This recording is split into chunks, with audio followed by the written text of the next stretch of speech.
they look in these. I know it's a little weird. But hey, ladies and gentlemen, welcome back to another episode of Tripp Smokepit. Tonight, we have my buddy Chuck on. Chuck and I, a long sordid history of debauchery, fucking met out in the great old Okinawa. And before the show, we were talking about how vain apocalypse fucking predictions are. Like what happens if either the devil takes over the world and enslaves us all, or like Christ comes back and then we have that 1,000 years of peace. Like at the end of it, like Independence Day happens. Like, do we still get Randy Quaid in F-18 telling the aliens coming down? Yeah, no, I want it all. No, I mean, yeah, no, the belief and then the fear of that belief that like it's going to be your religion that brings like the end of days about. But the end of days is actually how we got on this conversation, because we were talking about the 90s Arnold Schwarzenegger movie, which, you know, I think suicide by sword statue is pretty metal, no matter what you say about 90s action movies. Right. And it's weird though, because like most of his 90s movies fucking sucked, or at least late 90s movies. Like you had Terminator 2, Last Action Terminator. Hero. I was going to say Terminator 2 is a 90s action movie. Yeah, but so was like Collateral Damage. That movie. You get to coast on your own coattails for a while, and Terminator 2 cured cancer. So, like, I'm just saying, like, what decade did The Last Action Hero come out in? I think that was like 92. That feels like a 90s movie, because it had to be making fun of all the movies he'd already done. So, yeah. It couldn't be in the 80s. But that brings up other fucking questions, though, because, like, in Last Action Hero, we know that in the movie universe, they made Terminator and Terminator 2, and it was just Stallone instead of Schwarzenegger. But yeah, those were his best movies. But they see the T-1000 at the police station. So does someone else play the fucking Liquid Terminator, or is he just part of the fucking police force there? Who do we see at the police station? They saw the T-1000, the Liquid. The guy who plays him. Oh, what's his name? I can never remember his Robert name. Patrick. Hey, thanks. It's such a bland name. Nothing against him. He's fun and all. Like. He plays the guy who teaches Sokka how to sword fight in The Last Airbender. Fun fact. Guy does a little bit of voice acting. Huh. Yeah. I was about to say I didn't see the live action, but if it was voice acting. No. Live action. I should have just said Avatar. Like Shyamalan's wacky enterprise never happened. Yeah.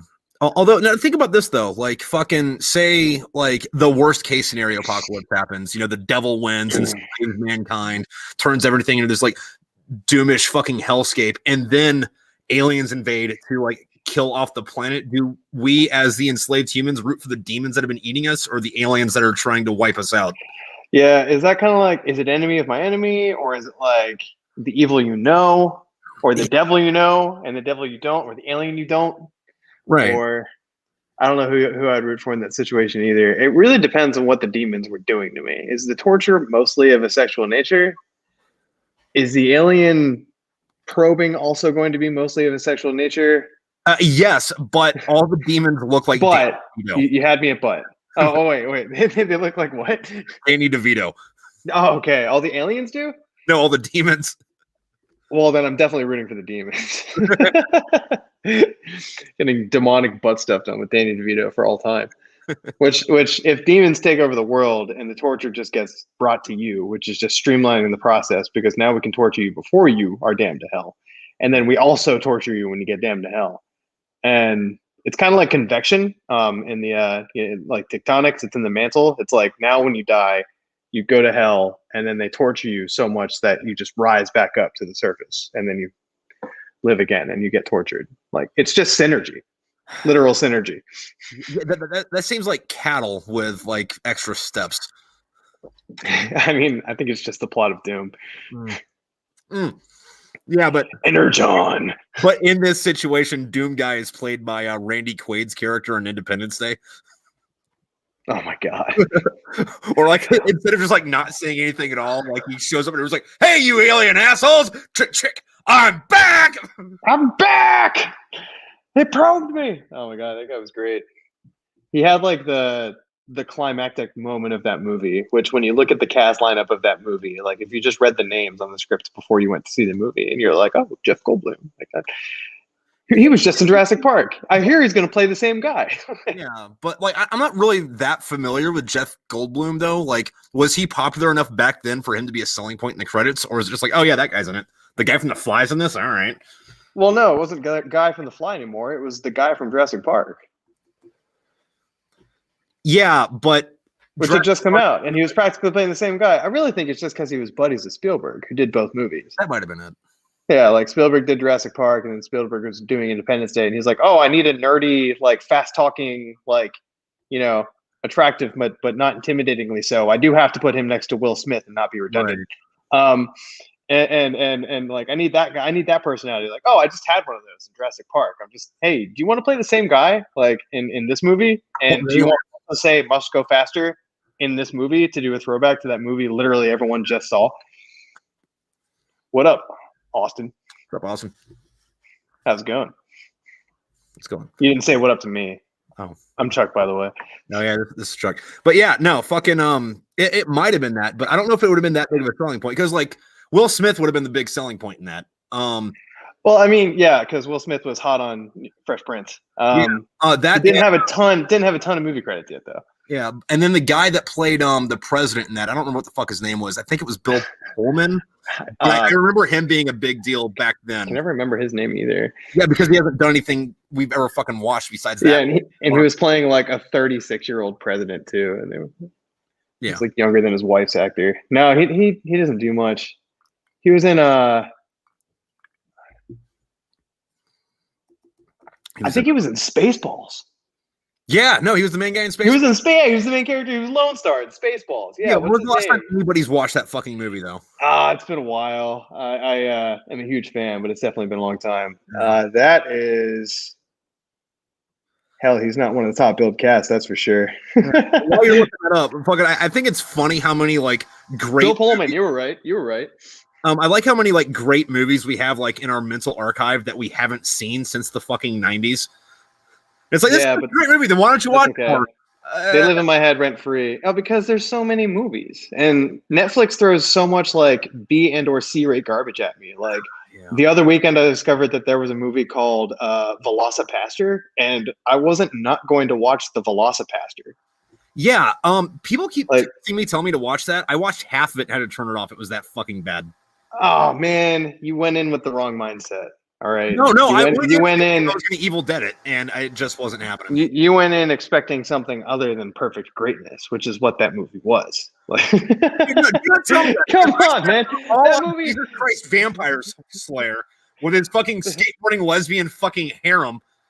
It was amazing, dude. That movie had like an on-par budget and effects and acting regime to like the Pirates of the Caribbean porn parody, like. Which is kind of what I was expecting based on the preview, and I was not disappointed. It was. I thought it was a great time. I went in thinking it was going to be on par with at least Thanksgiving, and it wasn't. No, it's certainly not. No, Thanksgiving was a legit like what do they call those? Like horror comedies. Comedy horror. There's a word for it, kind of like dramedy, but yeah, but like its budget was like probably $800, and most of that went towards gasoline to drive the fucking Jeep around, and like the fake like vulture puppet fucking they just like slapped fucking feathers on and said this is an evil. Yeah. No, that was great. And I mean, all the budget in Velocipaster probably went to that damn not even as good as Barney the dinosaur costume Velociraptor that looked nothing like a raptor. It looked approximately like no raptors I've ever seen. Yeah. Ask any raptor you know how they felt about that special effect, and they'll probably tell you something like, roughly translates to, I thought it fucking sucked. It was insulting. Well, what's funny about that too, though, is like even in the movie, they those raptors weren't velociraptors; they were like Utah raptors or something. Yeah. There's a fun story behind that. Yeah. People were accusing Spielberg of creating non-existent monsters for sensationalization purposes. And then he was like, no. There's a book that just came out. It's called Raptor Red, and it's about this new discovered raptor they just dug up in Utah. Yeah. And I mean, they weren't that far off from the way they were described in the book. And it just makes me think no one really knew what velociraptors were. Well, yeah, no, because like velociraptors are like what? Like 1.5 feet tall and look more like fucking pissed off chickens. They're like German Shepherd size. Yeah. They could fuck you up. And it would be a few of them. I wouldn't fight a pack of German Shepherds. But they're not as good for, they don't look as good on camera. No. The camera adds 10 pounds, not 10 feet. Like, but it just wouldn't be the same to see a whole bunch of like pissed off German Shepherd sized dinosaurs, like terrifying everyone at the end of the movie, like menacingly. Like, don't get me wrong, like stuff of nightmares, IRL. Well, no, but you couldn't do that though, because like even if it was like say German Shepherds instead of Velociraptors, and then like they did make them to be scary, as soon as that hunter guy killed one of them, John Wick would have showed up, and then it would have been like even worse. I said they're the size of German Shepherds. They still look like dinosaurs, damn. Okay, what if there's John Wick? It's your fault for literally imagining a bunch of German Shepherds running around Jurassic Park scenery, killing people, which I have no problem with, and I kind of want to see that. But you're the one that imagined it. Yeah, no, John Wick would show up. I mean, they're not German Shepherds, but they're a similar breed in the third movie with Halle Berry, who is every bit as kick-ass as Keanu Reeves in that movie. Yeah. Although and they're like the same age, too. Dog breed division where it's like, all right, so this is an Austrian Shepherd. What's the difference between an Austrian Shepherd and a German Shepherd? Well, it's got more white in its coat, and it's like half an inch shorter. Yeah, I mean... if you breed something for a particular quality and you're like, oh, I bred it for that half-inch shorterness, and you nailed it, then yeah, you come up with a different name. Yeah. Named it after themselves. Yep. This is what I spent my whole life's work doing. All of my dog breeding. I wanted to get that. I really wanted to nail that half-inch shorterness of this dog and the slight white tint of the hair. Like, and I pulled it off. Damn it! I thought this dog was almost perfect except for that, and now. Yeah. I also have never seen, I know there's got to be one out there, but I want to see a Chihuahua Great Dane mix. That's going to be artificial insemination, but yeah. Don't get me wrong. Like, depending on which way it was going, you got like a big Great Dane dog and a little little Chihuahua guy. He's probably going to be like, his tongue's hanging out. Like, this is going to be great. I'm going to climb that dog. No, just like fucking lock in the closet with a bottle of tequila and a few burritos. Fucking. There you go. No, like, it never occurred to me when people are like, Chihuahuas are mixed into like all kinds of these breeds. And I'm like, how do you get a Chihuahua St. Bernard? Like, it doesn't seem physically possible. They're like, they do it artificially. And I'm like, oh, of course. Okay. Like, I knew that. I knew that existed. And I don't know why I could come up with that on my own. Yeah. No, I think like that is kind of ridiculous though, because like the closest thing we have to a definition of what a species is if two things can breed and have like fertile offspring, and it's like, so that means my wife's Yorkie and a Timberwolf are the same thing. Well, they are species wise. Yeah, no, they're both the same species. Like, yeah. And I mean, by and large, I don't think, just based on what I've seen, that dogs look at each other as anything different than just another dog. Just hello, other dog. Like, but then like other stuff pisses me off though, because like ligers aren't. Like lions and tigers aren't the same thing, because ligers like are kind of like mules. And yeah, they're sterile and yeah, I don't think they've ever bred a liger with a liger. Yeah, they're also not viable offspring all the time. They don't always become ligers. Sometimes they just become a bloody dead cat baby. Yeah, but like why can't cats breed like that? Like, why can't I breed a house cat and a fucking saber-toothed tiger? Are you actually asking? Because chromosomes, Tripp. Damn it. It's a powerful thing. Chromosomes go hard into the paint, man. Chromosomes go hard into the paint. Look what happens to us when we have just, one too many or one or two that are out of whack. Like, causes problems. Yeah. Yeah, so like the extra one is Down syndrome, right? Yeah, I think so. Is there one if we are missing one, or is that just like miscarriage? I mean, I haven't read up and memorized all the conditions for this enough to know for sure. I think like there are lots of things that can cause miscarriage. It doesn't necessarily have to be a chromosomal issue, but yeah, sure. No. How do you tell who's in here? I don't. I know Austin Adkins is. If they want to comment, they're there, but because he said so. Yeah. So what is this? Where did you find this website? What with the duck? Fucking, I was on somebody else's show and they were using this. I was like, dude, this is like Zoom, but it works. Yeah, Zoom's not bad. Yeah, but towards it, and then like I can download it after this. So Gabby's like Duke Law. No, it wasn't a class. It was like a committee meeting or something. Like a whole bunch of like Duke Law students and like the deans all got Zoom bombed the other day by like a bunch of 14-year-olds. Huh. And I was just like, you guys didn't have your meeting like waiting room set up with like, a verification pin. You just, yeah, exactly. Like, you guys basically invited the 14-year-olds. You brought this on yourself. And I guess the deans of, like, Duke Law School were pretty righteously indignant. But I was just like, yeah, no, these 14-year-olds have no off button. They're going to send you some really offensive shit. You should probably close your eyes. And that's one of the things where it's like, yeah, listen, victim blaming is wrong. But if you're not wearing your seatbelt and you hit a tree and you fly out of the windshield and hit another tree and that kills you, I'm not going to blame the tree for killing you. I'm going to blame you for not wearing a seatbelt. Now, the 14-year-olds are definitely deplorables in this situation. They think they're being hilarious and they have no consideration for the fact that they're actually fucking up important shit. But which I can't judge. I'm with you. I had the opportunity to do that when I was 14. I would have done it too. It's not like it was a classroom of first graders. It was a bunch of adults. So I do kind of consider it a victimless crime and also hilarious. I was sitting off to the side snickering like a 14-year-old boy. But my boss's kid, his like 12-year-old daughter, her class got Zoom bombed when the pandemic first started, and he was not amused. Well, I mean, that's like right. His 12-year-old daughter saw some shit, and yeah, they didn't have time to be used to Zoom yet. He had no reason to believe that his 12-year-old girl was going to be seeing things when she went to school that day. I know it is kind of interesting how they figured out how to fucking like work their way into that shit. Like, I wonder if they just sit there and just have a random number generator that like. Yeah, I don't know, because like all you need is a link, but like, how do you come up with those links? Oh, I mean, I guess you can type up 90% of the link, and maybe there's just like a random number sequence at the very end of the link, and you just like type a bunch and see if you end up in one. But the idea that somebody's using that number right now, I guess in last April or May, there was a pretty good chance though, huh? Yeah.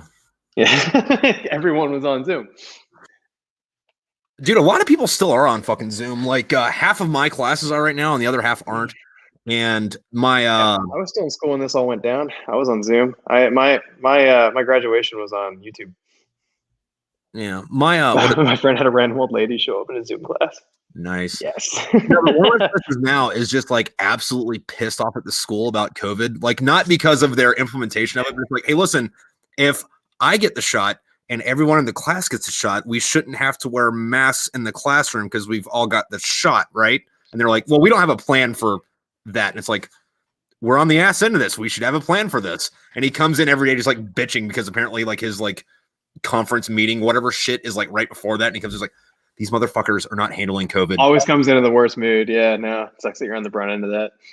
Yeah. And he's like, yeah, I get it. Fucking, if you don't get your shot, you still wear your mask. But if we all got the fucking shot. Yeah. Yeah. Yeah, this isn't chickenpox though. Like, it's like if somebody's like, "Oh, I had it," like, I'm good, right? I'm like, I don't know. We don't know that. We don't know. You might get COVID shingles, or COVID-20 shows up. I mean, yeah, COVID. Yeah, who knows? Well, I mean, yeah, COVID-19 did show up in the beginning of 2020. It's not too late. Yeah. Well, I mean, the other thing though too is like we don't really know yet if this is like a one-time thing or if this is gonna be something we have to deal with kind of. Yeah, I'd like to believe it's a one-time thing because, and I mean, it sounds kind of counterintuitive, but the virus's potency, like, it's harder for something like that to strike a balance and become ubiquitous with the species, kind of like just existentially, because it kills people a lot. Yeah. So it makes it harder to stick around. Like, a virus's perfect goal, not to say it has like, goals, because that kind of assigns agency, and viruses are like something between not living and living, just very complex biochemistry, right? Yeah. So like, but a virus, like a chemical reaction, is more liable to keep going if it's burning fuel very slowly, and killing your host is the equivalent of burning your fuel really fast, right? I was watching a fucking documentary on it, and they were saying that most people get like 3 or 4 different viruses a fucking year that they don't know they have because they don't. Of course not. Yeah. Like, hey, I'm here. I'm gonna parasite off for a bit till I die off. Okay, bye.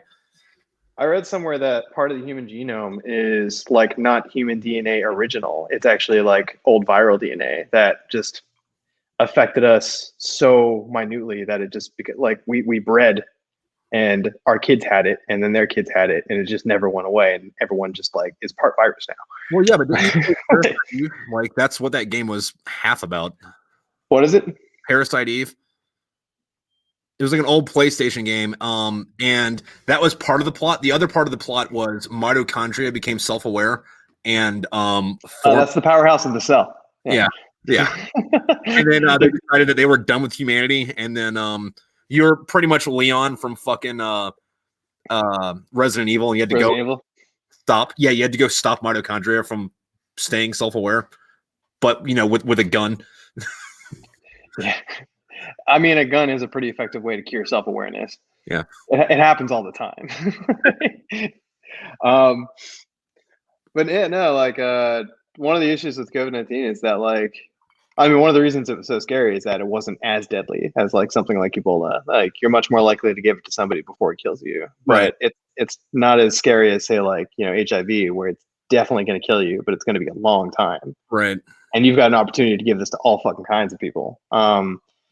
But even HIV is a lot less deadly than it was when it was first spreading in the 80s. Is it less deadly, or is it just like we have better ways of dealing with it? Yes, okay. It is both. Yeah, no, the strain that was active in the beginning of the outbreak was much more fatal. It converted to full-blown immune system failure, AIDS, in a much shorter period of time, and you were dying from just otherwise harmless infections in as low as a year. But no, we're also much better at the treatments these days. And we've had one replication of the Berlin patient where somebody was cured by bone marrow transplant of immune cells. Yeah. Hey, Gary. Which is badass. Yeah. How's it going? Yeah, and what is it? If anyone can hear that squeaking, that's my puppy having dreams. Oh. Yeah, Magic Johnson doesn't have AIDS anymore, does he? What? Who? Magic Johnson doesn't count. Injecting so much money into your blood that all they can test for your blood is dollar signs doesn't count as curing. Fair enough. You probably can't give it to anyone though. If you have such low viral presence in your bloodstream that you can't even test positive, you're probably not going to give it to anyone.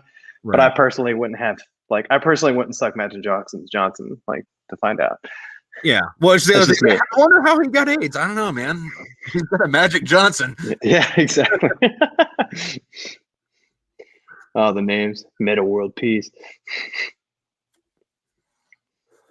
It's like, oh, I'm a world-class athlete. I need to make myself more notorious. Yeah. Well, at least you didn't pull a Dennis Rodman and go fucking try to broker peace. Yeah, you want to be notorious. Was it trying to broker peace, or is it just kind of hanging out? I don't know. And it's one of those things where it's like, on one hand, I'm like, dude, what the fuck are you doing? On the other hand, it's like, if I was in that position, I can't say I wouldn't do that. So I'm not gonna. I'm also in danger of being the guy who's hating you because he ate you, in the interview, oh, they hate us because they ate us. That's totally what Boromir would say. No, I really do kind of hate that you're doing this, but I'm afraid that they're going to be sitting there laughing about it. Oh man, they're just jealous. Yeah. Holy shit, Kyle DeMario is here. What's up? So, what up, Kyle DeMario? Dude, fucking, I watched that thing he was on. Was it Monster Garage where he was building that Corvette with Jesse James, and it freaked me out a little bit, the wood burner Corvette. Well, no, I mean, because he was telling me about the fucking Corvette for however long before it was out, and people at home, my buddy Kyle DeMario, he was on an episode of Monster Garage. He built a Corvette that runs on charcoal. But anyway, he also has an identical twin brother who I met before I met him one time.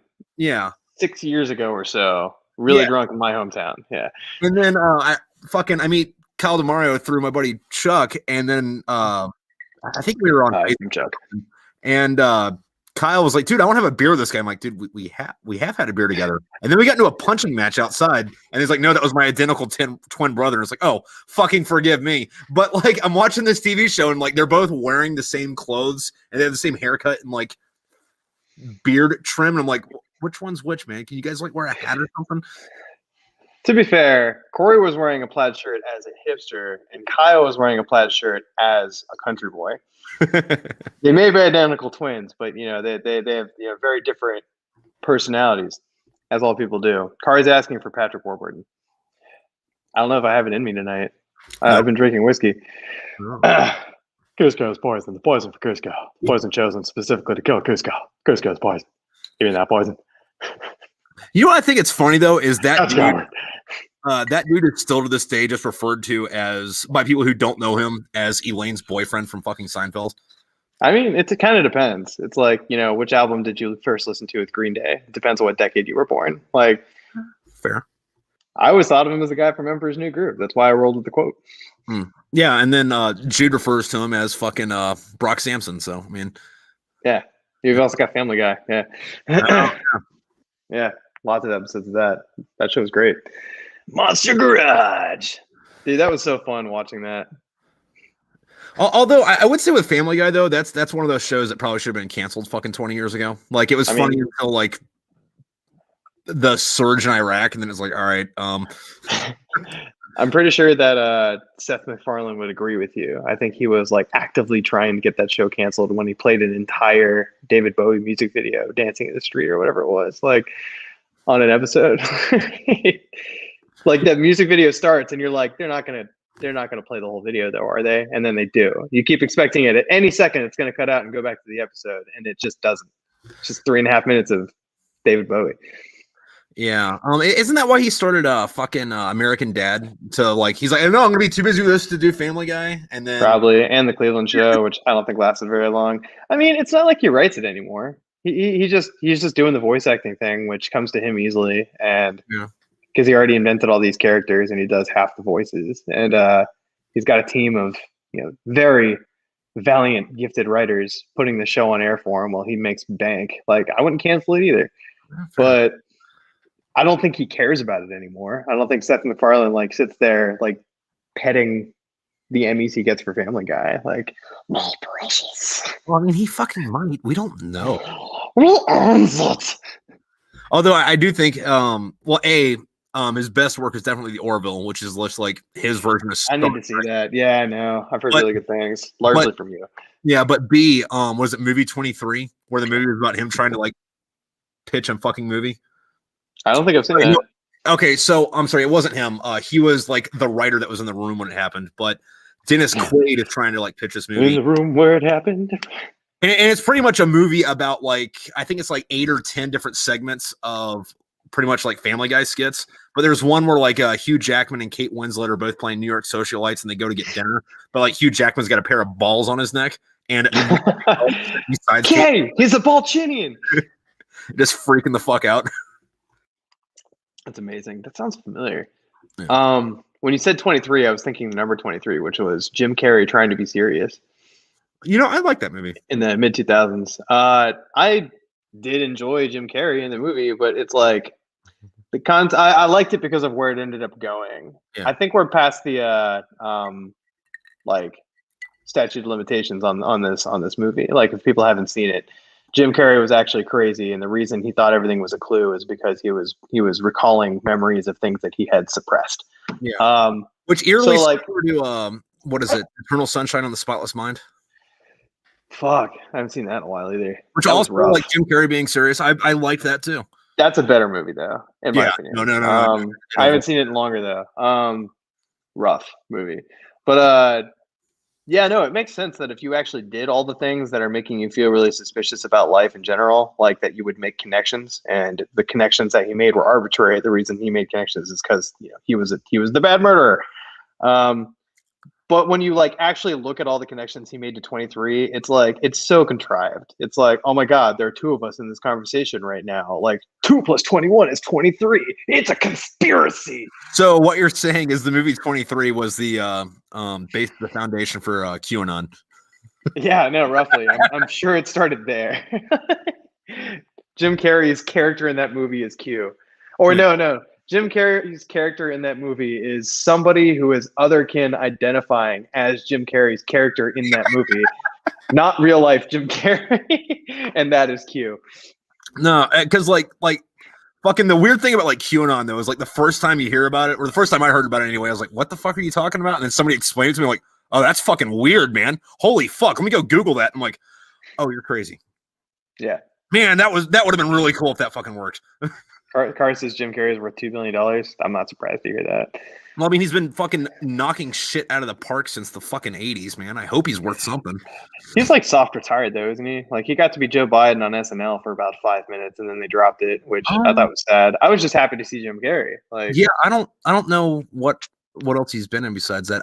With that though, I did really Sonic the Hedgehog movie, which people told me was great. Yeah, and I kind of want to see it. Yeah. Well, I only want to see it because of Sonic the Hedgehog's 8-inch long fucking erection. But can somebody explain to me what was happening here? That was Sonic the Hedgehog from the Sonic the Hedgehog franchise.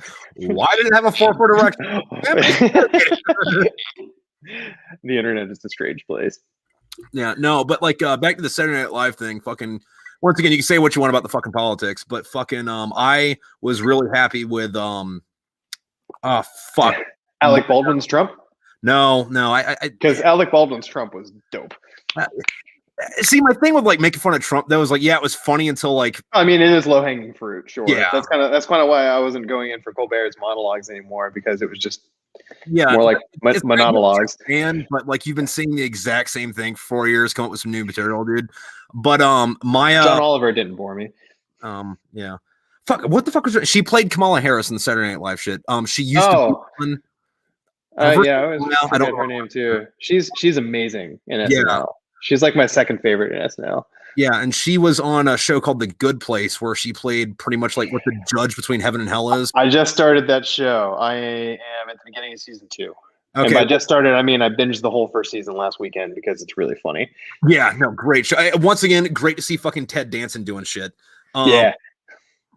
Maya Rudolph, that's what her name is. She's a wonderful fucking actress. She's hysterical. Yeah. Great fucking comedian too. I think Kate McKinnon is personally my favorite SNL actress or actor in general. And like, which one's her?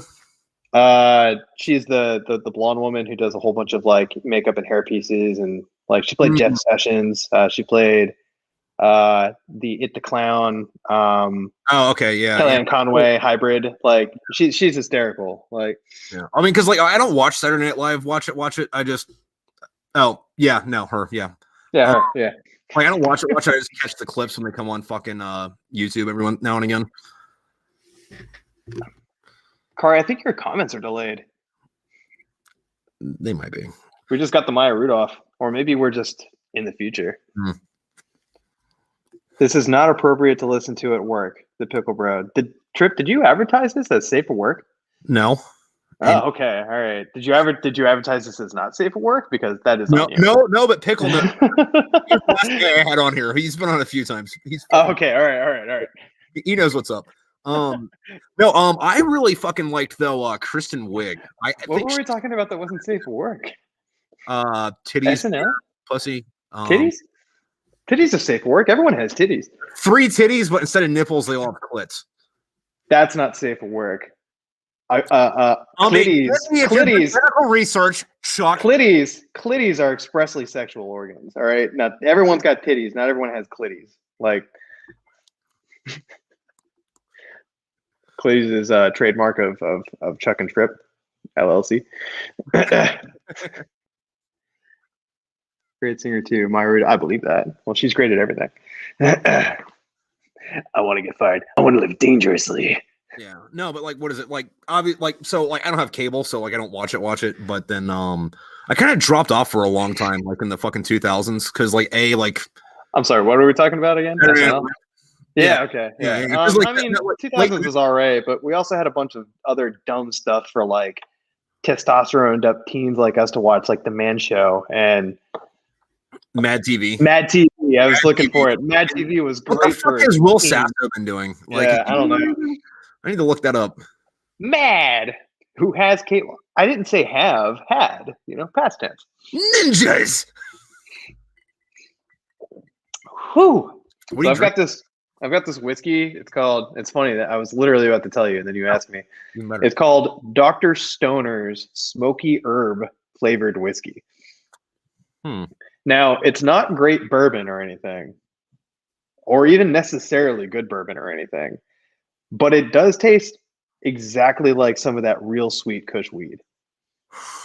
That's like, it's amazing how uncannily they nailed the smell and taste of like the good new dispensary shit that you can get in certain states at a dispensary near you. Oak barrels as you just burnt the fucking shit. Like, all right, so you're like this factory is you're gonna sit inside this barrel and hot box for how long?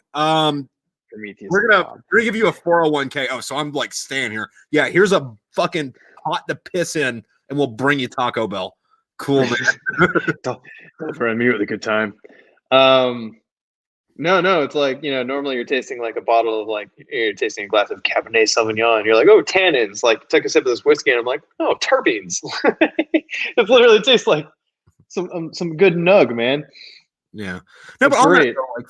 I hate most fucking wine. Like, I'll drink it because, Oh, that's sad. I mean, I haven't classically been, or I shouldn't say classically. I'm too young to be classic. I haven't historically, there we go, drank wine, but I've recently gotten into some reds because it's good. It's got a good mouthfeel. I like really dry wine. Like, I want to have to. Me too. Have a glass of water between each thing because my mouth is sandpaper. And then somebody gives you some sweet wine. It's like, well, I'm gonna drink this, but I'm not gonna be fucking happy about it. Did we get Key and Peele from Mad TV? Is that a fact? Can I get the fact checkers on that? Sorry, you are your own fact checker. I assume everything you say is true. We got the actors from that. That's what I mean. I assumed that's what she meant. Yeah, because what's his face was Coach Hines. Okay, yeah. Man, it's been a long time. Mad was great. Yamanashi. It was like a good after-school show. They wanted us to go home and watch Cartoon Network. Comedy Central the pool was too strong. Yeah. Well, Cartoon Network had some banging fucking cartoons back then. Oh, absolutely, yeah. But Cartoon Network got better after we were kids, though. Adventure Time was a better show than we had when I was in my teens. I don't know, man. Dexter's Lab was fucking pretty legit. When was that wasn't in our teens, though. That was an early childhood show. Oh no, in our teens, they were still running. The ass end of the good part of Toonami, but then we got Adult Swim. Yeah, and I mean, Adult Swim occasionally ran some good reruns of anime. There's that great Adult Swim's commercials sometimes were just white text on the black screen. Yeah. One time it was just oh, okay, I haven't watched Adult Swim in a while. Yeah, I mean, I only watch it in fucking hotel rooms and shit, but it's still... I assume Adult Swim didn't revamp their entire image. They didn't. It's not like they had an image with which to work with on revamping. Although nowadays it's all fucking Family Guy and American Dad, and it's come on, man. Yeah, no, I got done I tuned in right after an episode of some show that was just I don't know. It was called a show. I don't know that it was actually a show, but it had the word show in the name. Yeah. And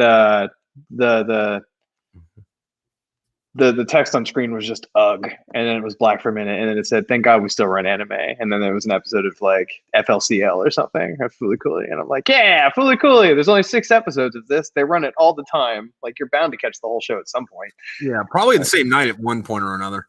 Although they made a season. I mean, if you owned it, yeah, you could watch it. Yeah. I haven't seen season 2 yet. They came out with that a couple years ago. Oh, Kari, you can.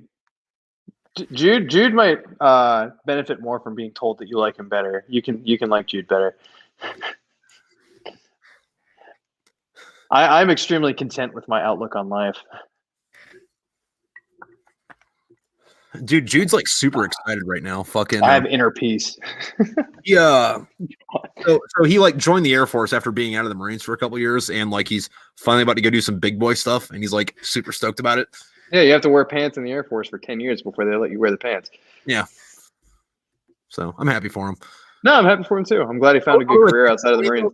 Because I know 3 or 4 people that are Air Force stationed at fucking Nellis in Vegas, and none of them know each other.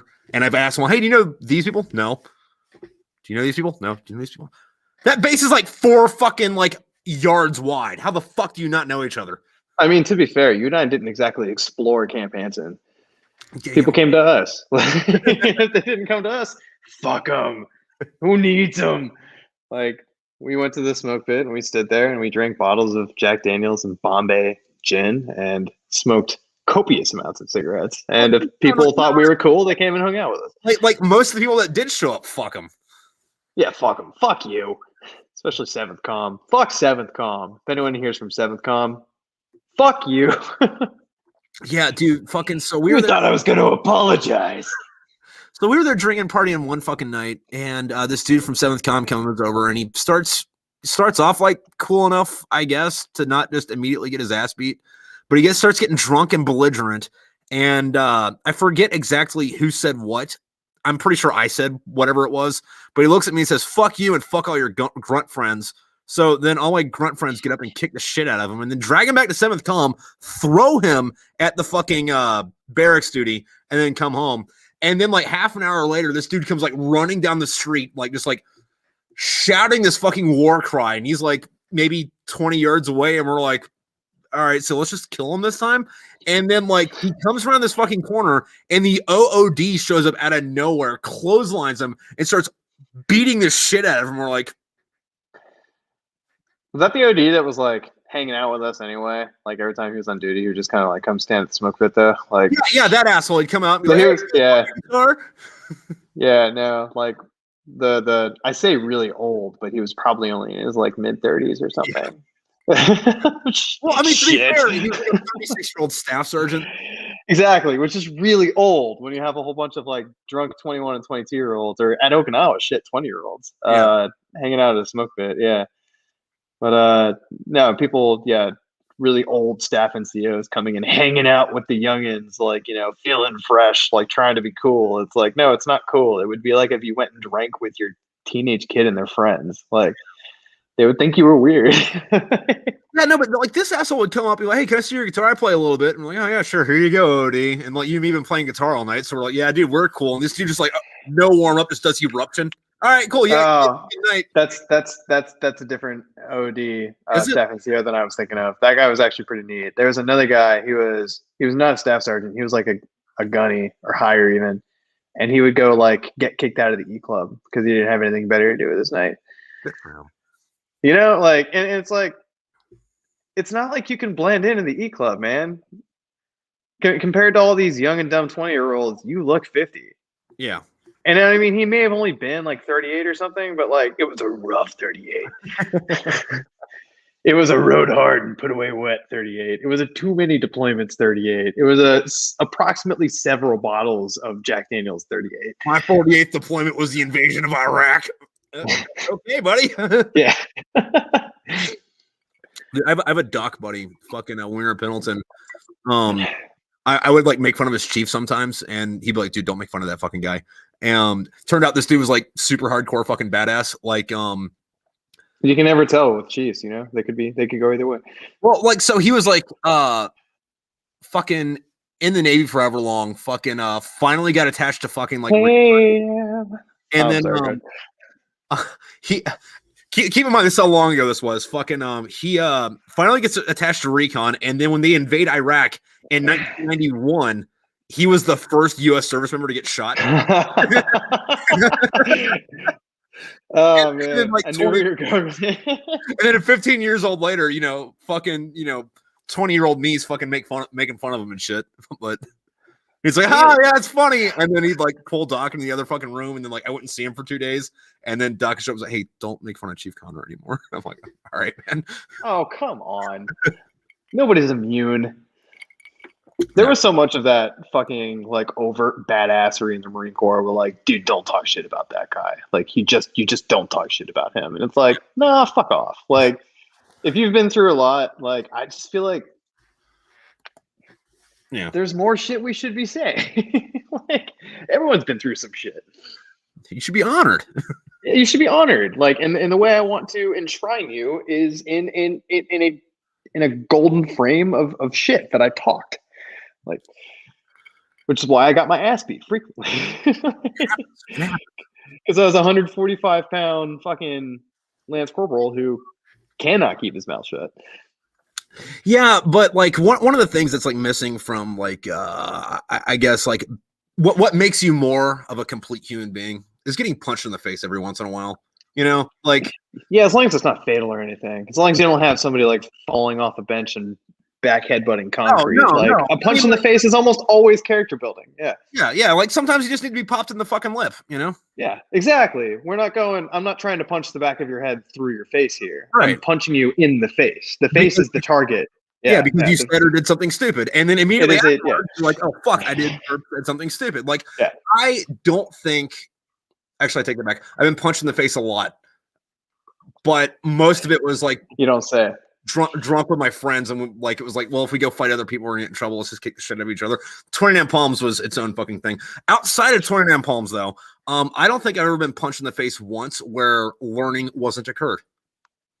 Where learning wasn't occurred. Yeah, it's like, ow! Valuable life lesson. Don't do that. Don't do exactly that thing. You can do something slightly different, but not that. More and less, but not that. I got socked a few times, and I was just like, all right, cross the line with that guy. I had a buddy and punched in the face. And y'all must know my stepdad. Oh, that's rough.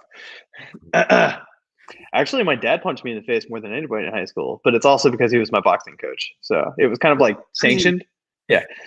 But once again, learning was occurred. Fucking keep your guard up. Learning was occurred every time. Oh my God. The first time I told my dad, like, Dad, you've been pulling your punches for like 2 years worth of training me now. And I've only had like 1 or 2 other bouts. And I'd really just like to know what it's like to fight you all out. Like, I want to know what kind of a fighter you are. I want to know what you're made of. Like, lift up the curtain. I want to see the man behind the curtain. I want to fight the real you. Follow Creed and just fucking It was like a 13-second round. And the first 10 seconds were dancing around where he was trying to let me connect, like, so he could like feel me out and like get serious. Like, it was like 3 seconds of fighting proper. And he only needed to connect with 3 punches. It was like, he got me with the, I don't know, it's kind of hard to remember. I think there was like a distance finding jab and then a real jab, a straight, and just the hook. And then I was just on the floor and it was just over.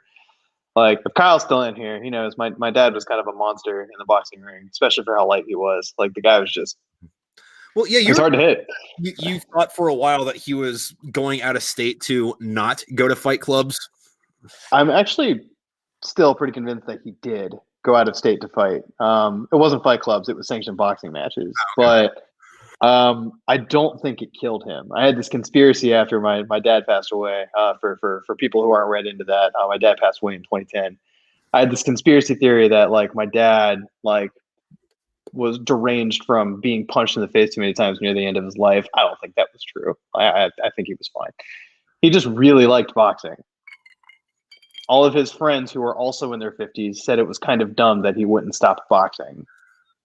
They're like, you are a private practice sports medicine physician. You need your brain, man. You should be using that for good. Not getting it still up on the weekends. Like, just drink like a real human. I mean, he drank a bit, like 2 or 3 beers a night. But like, yeah, no, one time I literally watched him knock a guy out in a fight. He did his little victory lap with his hands up in the air or whatever. And then he walked over and checked the guy's eyes to see if he was obviously concussed. And I'm like, Dad, you're not allowed to do that. It's like, well, I'm like, people are going to think you're only here to send business to yourself. Like, well, I mean, like, is that might be unethical, but is that illegal? I don't know that it's illegal to beat people up and then self-refer. Like, hey, I know a really good sports medicine physician. He'll fix that up for you. Noticed that your left hook was a little weak. Is there something wrong with the wrist or is it in the shoulder? Like, I know a guy. You showed it to the medical office. Son of a bitch. Hey, your right straight was a little, it was pulling to the right. Is it because you can't pivot your hip correctly? Is there something wrong with the ball and socket joint? I got a surgeon in Columbus. Let me make a referral. So what you're telling me is that your dad was a fucking anime character. He would go beat people's asses and then nurse them back to health, make them better fighters than they were, just so that it would be more of a challenge next time you're ready. Exactly, yeah. Let me build you up so that you're tougher to tear down. Last fight was too easy. I'm going to make you better. Metal Gear. It's a conspiracy. It's not a conspiracy. You just Salale Lule Low. It's the wrong way. Meryl's hot. Crab battle.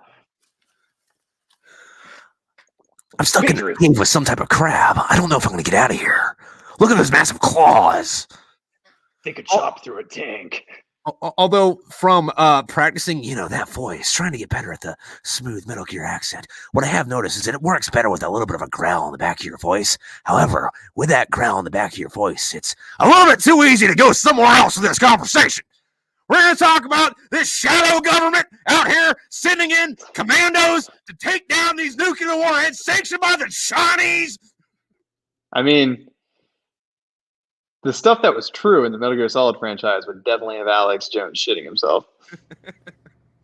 The fact that they're called the Patriots does not compute. He would lose his mind. Yeah. Low. They're out here trying to censor their media, deleting the stuff that they don't think's important to their fucking well-being. What I'm saying is Bashar Assad is a goddamn demon. Raiden is a damn demon. I don't want to put in chemicals in the water to turn the frogs gay. Alex Jones is too much. Hold on, give me a second. Let me. I gotta get COVID-19 is just Fox Eye. It's a government conspiracy to kill off the boss and his compatriots. And they're out there trying to save America. We're giving them this virus. Don't trust them. Fox Eye would legit have been way more effective if it was actually infectious to everyone, but only deadly to boss. Yeah. Right? Like, just make it a disease that's kind of like, because it only killed him when he was exposed to it. It didn't kill anyone else. It made Solid Snake age really fast because he was too damn similar to Big Boss. Yeah. Because he was a superior clone, as far as clones go. Was he? I thought Liquid was the superior one. Well, I mean, they say Liquid was the superior one, but look how it played out. Yeah. They fist fight at the end.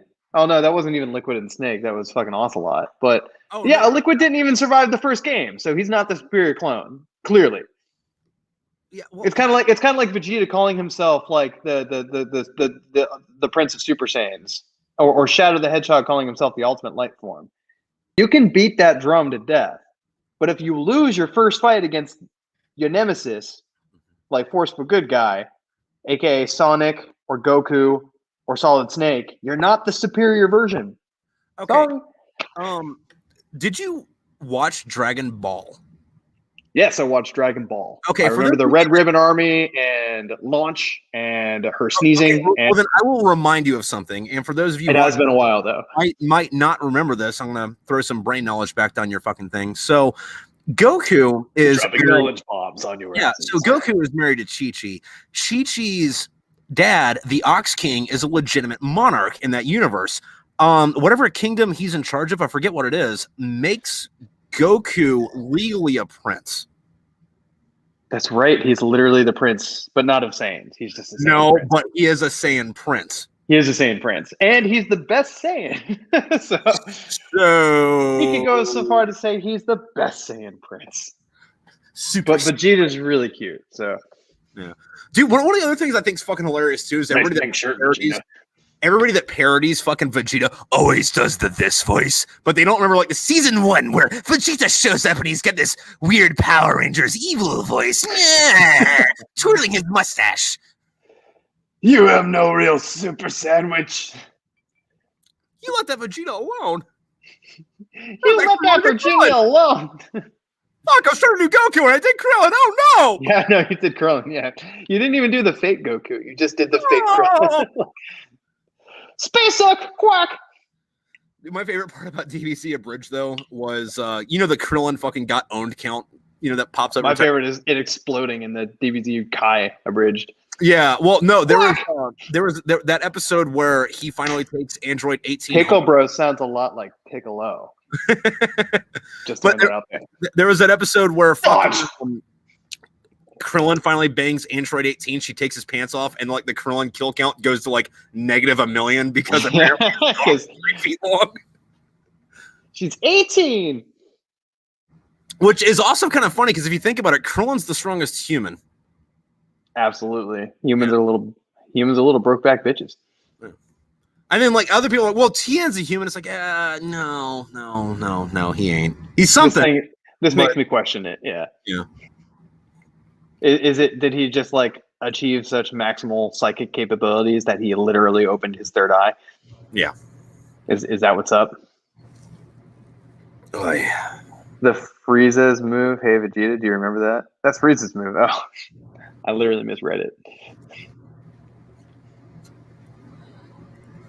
But yeah, no. Fuck no. Or Vegeta using Krillin's Destructo Disc at the end of What the quack? The fuck? Because I'm a monkey. Oh no, the kid's a monkey. Prepare to see my giant monkey form. Oh, thank God! I thought he meant penis. Also that. Dude, fucking. Do you remember in like middle school when like Dragon Ball Z was still on like Saturday morning and like we only had like the Frieza saga, and everybody had like, for next week's episode of Dragon Ball Z. But like one kid had like, a bootleg fucking VHS tape of 3 episodes of Dragon Ball GT, and they're like, dude, this is what Super Saiyan 4 looks like. And they're like, what? What the fuck is Super Saiyan 4? There's a 2 and a 3, and you get on fucking the internet and you like fucking like go through your fucking like AT&T fucking dial-up. Welcome to the Grand Tour. And then you go on fucking Yahoo, and then you like Super Saiyan 10. It's just like super fucking different colors. The reason I don't know what you're talking about is because you and I got in a massive argument about when Dragon Ball GT came out, and it is way earlier than I thought it was because I didn't know it was a thing until it was airing on United States network TV.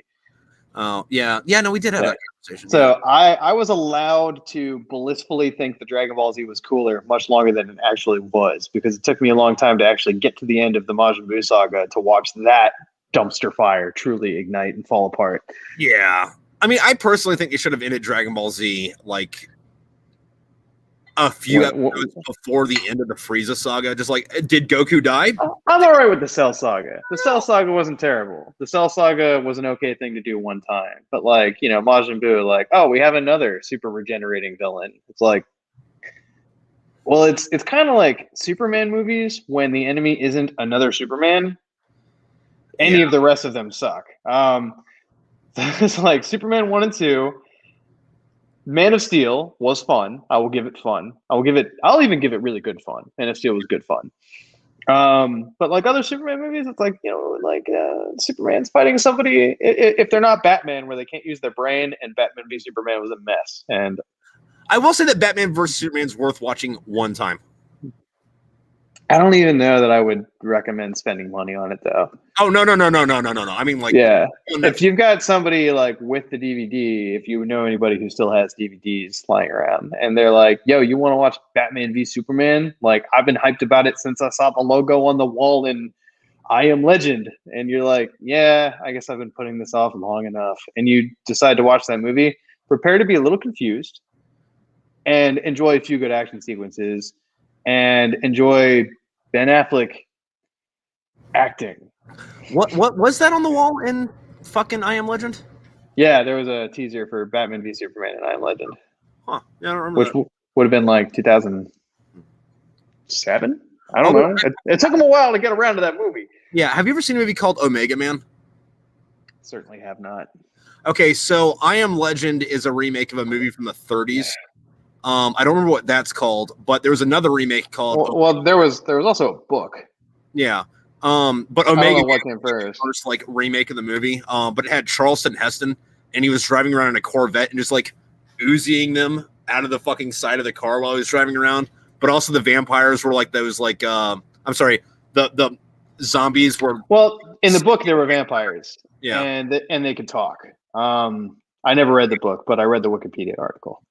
Yeah, well, that pretty much happened in Omega Man, except for it was just Charleston Heston, like what you wanted Planet of the Apes 2 to be, where it's just like with a vengeance. Oh my god, those movies are so hokey. The originals. Oh god, they're so bad. They're so goofy. I watch them when they're on TNT and I'm at somebody's house, but like, it's like reading the bad articles in like 1970s science fiction magazines. Yeah. If you ever went into a buddy's attic and instead of like, you know, something worthwhile like porn, their dad had a bunch of old science fiction magazines. Yeah, no, I get a bunch of fucking old Asimov fucking magazines fucking somewhere. Like, been there, done that, read them. Think about how much the porn game's changed in our lifetime though. Back to not safe for work, pickle bro. No. Yeah, where the fuck did cubes go?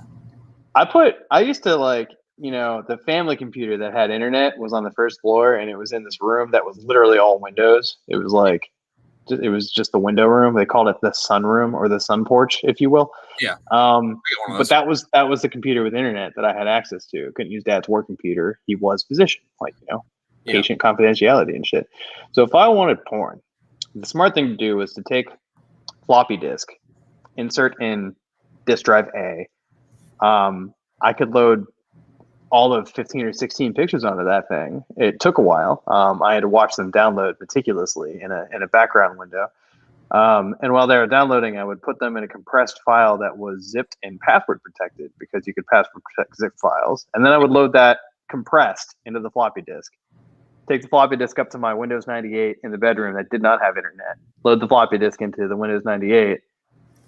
Move the file onto the desktop, decompress the file, and then I had porn. Yeah, porno on fucking floppy disks. Fucking try explaining that to anybody now. Go off, Skeeter. Yeah, dude, fucking like. Well, I didn't actually talk about porn content. I just talked about the act of acquiring it as a tweenie. Good times. Yeah.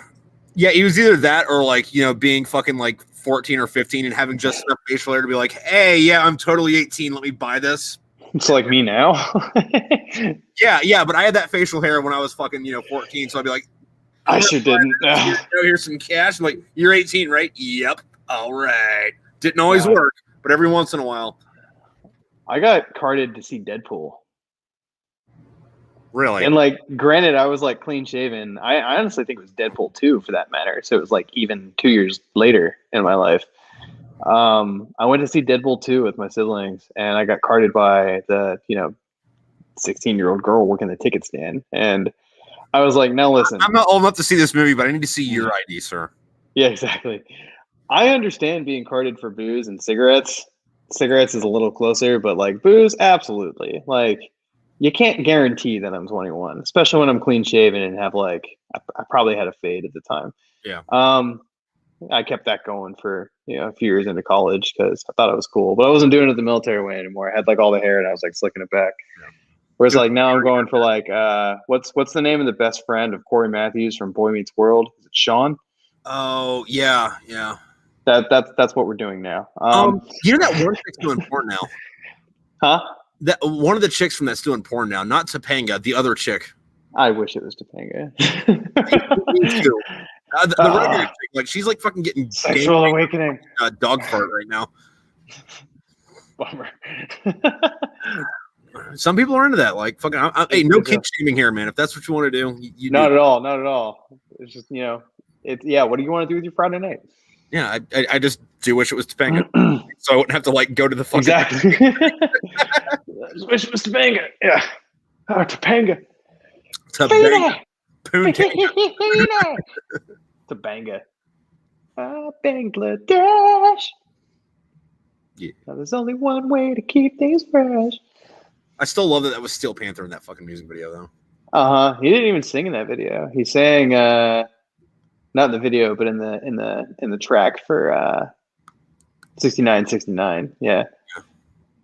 Which, by the way, a band called Ninja Sex Party. Your pants will not stay dry, regardless of gender, sex, or fucking whether or not you even have genitals. Like, you could have been in some tragic accident and don't have anything below your fucking like fifth fucking vertebrae. Your pants will still get wet.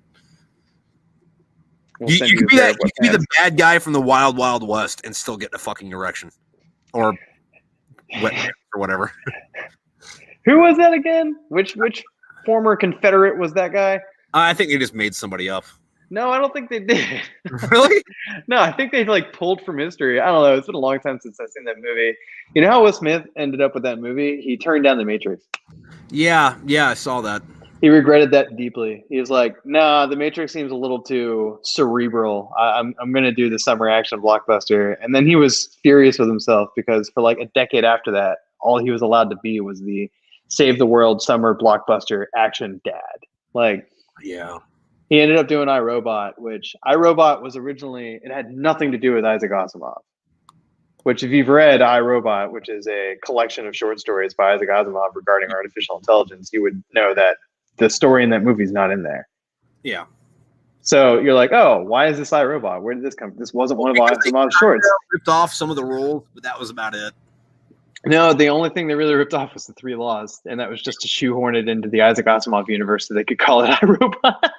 But originally, the guy who wrote iRobot, which it was called something else entirely, and I can't remember what it was right now, he had this brilliant cerebral, like kind of insanity driven plot about Detective Spooner living in a world where robots were becoming ubiquitous with society, and he just was prejudiced against them because of his accident, and he was an investigator. And the whole time, people are calling him insane. The director, or the writer rather, wanted you to wonder if he was insane and wanted him to wonder if he was insane. There was going to be like a scene where he gets beat up by robots, but he also like got in a crash. Like that was all meant to be like literally like, is he crazy? And it wasn't supposed to be like this like summer blockbuster action flick. It was supposed to be really dark. And at the end of it, like the question kind of remained like, did I actually make a difference here? Are robots evil? Like, can they be evil? And somebody picked it up and they were like, this is great. What's the intellectual property here? What are we attaching this to? The guy's like, nothing. He's like, cool. Attach it to Isaac Asimov's iRobot and get Will Smith in and rewrite the script and make it campy and actiony and put some one-liners in there. And they just like transformed it. And Will Smith thought he was getting attached to some really deep project, and he ended up doing just another Will Smith movie, which I personally love that movie. It's a lot of fun. I used to. I mean, it sucks for like, him, but like even his son, like Jaden, before Twitter, pre-Twitter Jaden, saw that movie and he was like, Dad, you got to stop saving the world in every movie. And he was just like, I kind of thought this one was going to be different. and I feel like it's because he did Men in Black, and then instead of doing The Matrix, he did Wild Wild West. It's your fault. It's your fault. Yeah. Although, did you see Gemini Man? I did not. I had a hard time justifying spending the time in that movie after I watched the preview, and I'm like, what is this about? Okay, so the movie's not good. I don't suggest it, but I'm going to tell you the plot. Hey, thanks for saving time. Yeah, no, go ahead. Tell me everything about it. I want you to tell me what it reminds you of. So, Will Smith. Oh, wait, no, I already know this. You've told me, but go ahead and do it again. Let's do it anyway. So, and let me get through this for you. Let me know what you think. We can film it. But Will Smith is the legendary fucking super soldier, the best person who's ever fucking wielded a gun, but he's old and retired now. It turns out that the government agency that's totally not the CIA that he used to work for made a clone army of him and then sent one of them to go destroy him. And then this chick who is also trying to fight this not CIA, and the younger clone version of him decides to fucking kill her too. And then at the end, the younger clone decides, hey, this clone army thing is unethical. Maybe I should turn against the government agency that's making clones of the guy that I'm a clone of. So do I get to guess what the movie was? Yes. Michael Keaton's Duplicity. Oh, yeah, no, that's totally it. Okay, all right. Sounds like the Powerpuff Girls. But it was like, I was watching this, I'm like, dude, how the fuck did Kojima not fucking sue the ass off these people? Kojima's not a sue happy guy. Like, how did Sony not sue the fuck? Actually, it might have been a Sony movie. Yeah, I was about to say, did you check who made that movie? Is it a Sony property? It wasn't a Sony movie though. Like, I'm curious to know how the fuck they didn't get their ass sued off. Yeah, it's not like Sony's swimming in dough right now. Like, ever since that hack in 2014, when they didn't get to launch the interview because North Korea took them to the cleaners, their cinema department's been hurting. Yeah. Yeah, no, it's kind of sad. And they don't make any money off of Blu-rays or DVDs or any of that stuff anymore. And their computer division kind of failed. The movie division's failing. I never thought Sony would be like just the PlayStation company, but that's largely what they've become. Well, I mean, you know, that kind of makes sense when you think about it, though. Like the way fucking shit evolves, because like Nintendo has been around since the 1800s. Like they originally gambling machine company. They made like playing cards and shit, and then they were just like making games. And then it was game related. I thought they made like other trinkets that weren't even related to entertainment. But like a gambling game related. And then okay. Well, at least it's still fun, you know. No, and then like they're like, hey, let's get in this like microtransactions before they were cool. Like, hey, listen, this not organization. Fuck, god damn it, what's the word where like a bunch of fucking organizations are together doing a thing? Industry. The video game industry was fucking taking a huge crash, and they're like, we can capitalize off of this. Like, we make games that people actually like. What if we make games and call them not video games? Because like originally Nintendo wasn't video games, it was home entertainment, and then they ran it off that and fucking knocked the fucking shit out. And like they owned the 90s as far as video games went, you know. Nah, Pickle Bro. Monopoly is when one company is doing all the shit. Yeah. Or when your family is learning to hate each other. Board games. Yeah. Or the game of life. That game always took my family way too long to get through, but it had a really cool spinner. I was a big fan of the spinner. I like spinners. So I know that you're talking about a board called Life. However, we could have listened to all that again and just thought that was a metaphor and be like, yeah, I got you, man. Yeah. I like spinners. Oh la la. Oh my. And now they're hugging me back. Oh, dude. Uno is definitely a hate-inspiring game. People do each other real dirty in Uno. Uno really encourages screwing over the people you love.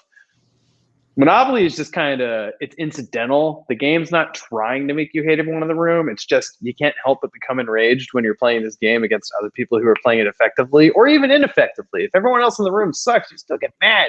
But Uno's like, I couldn't help but notice you were all covered in gasoline. Now, if you turn this card over, it's actually a match strike pad. Bad news. I'm a smoker.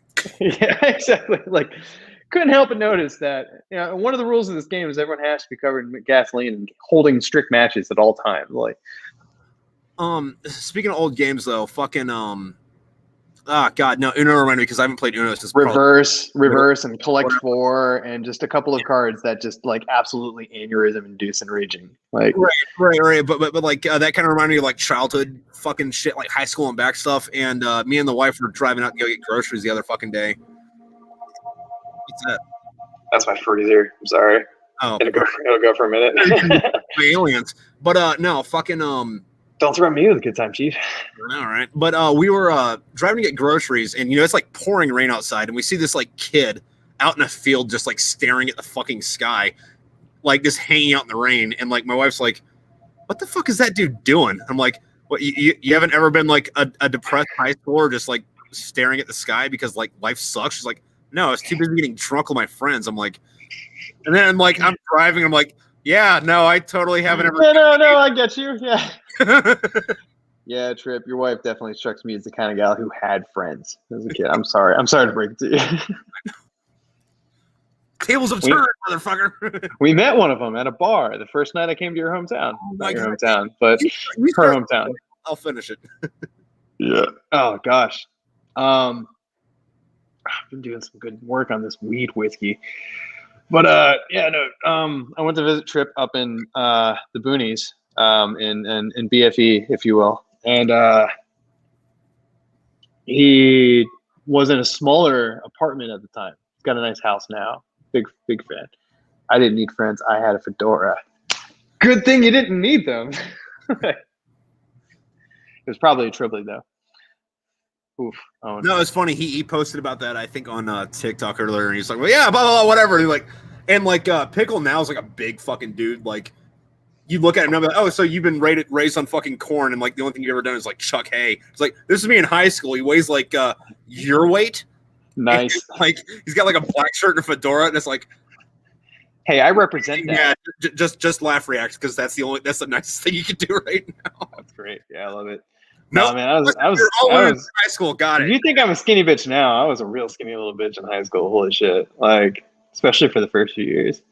Yeah, because like the other day, you're like, dude, yeah, I gained a lot of weight. And you're like, yeah, you gained a lot of weight. What are you, 90 pounds now? 130 to 250. That is quite the transition. Yeah. Almost a double. Really impressive. Yeah, dude.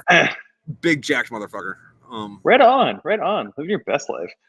Now, I think the heaviest I've ever been is like 186. And that was really hard for me to maintain. I ended up when I got out of the Marine Corps, getting fat was losing weight for me. Yeah. Like I got fat, I chunked up, but I lost like 15 pounds because I can't hold myself up there. Got a real small frame. Yeah.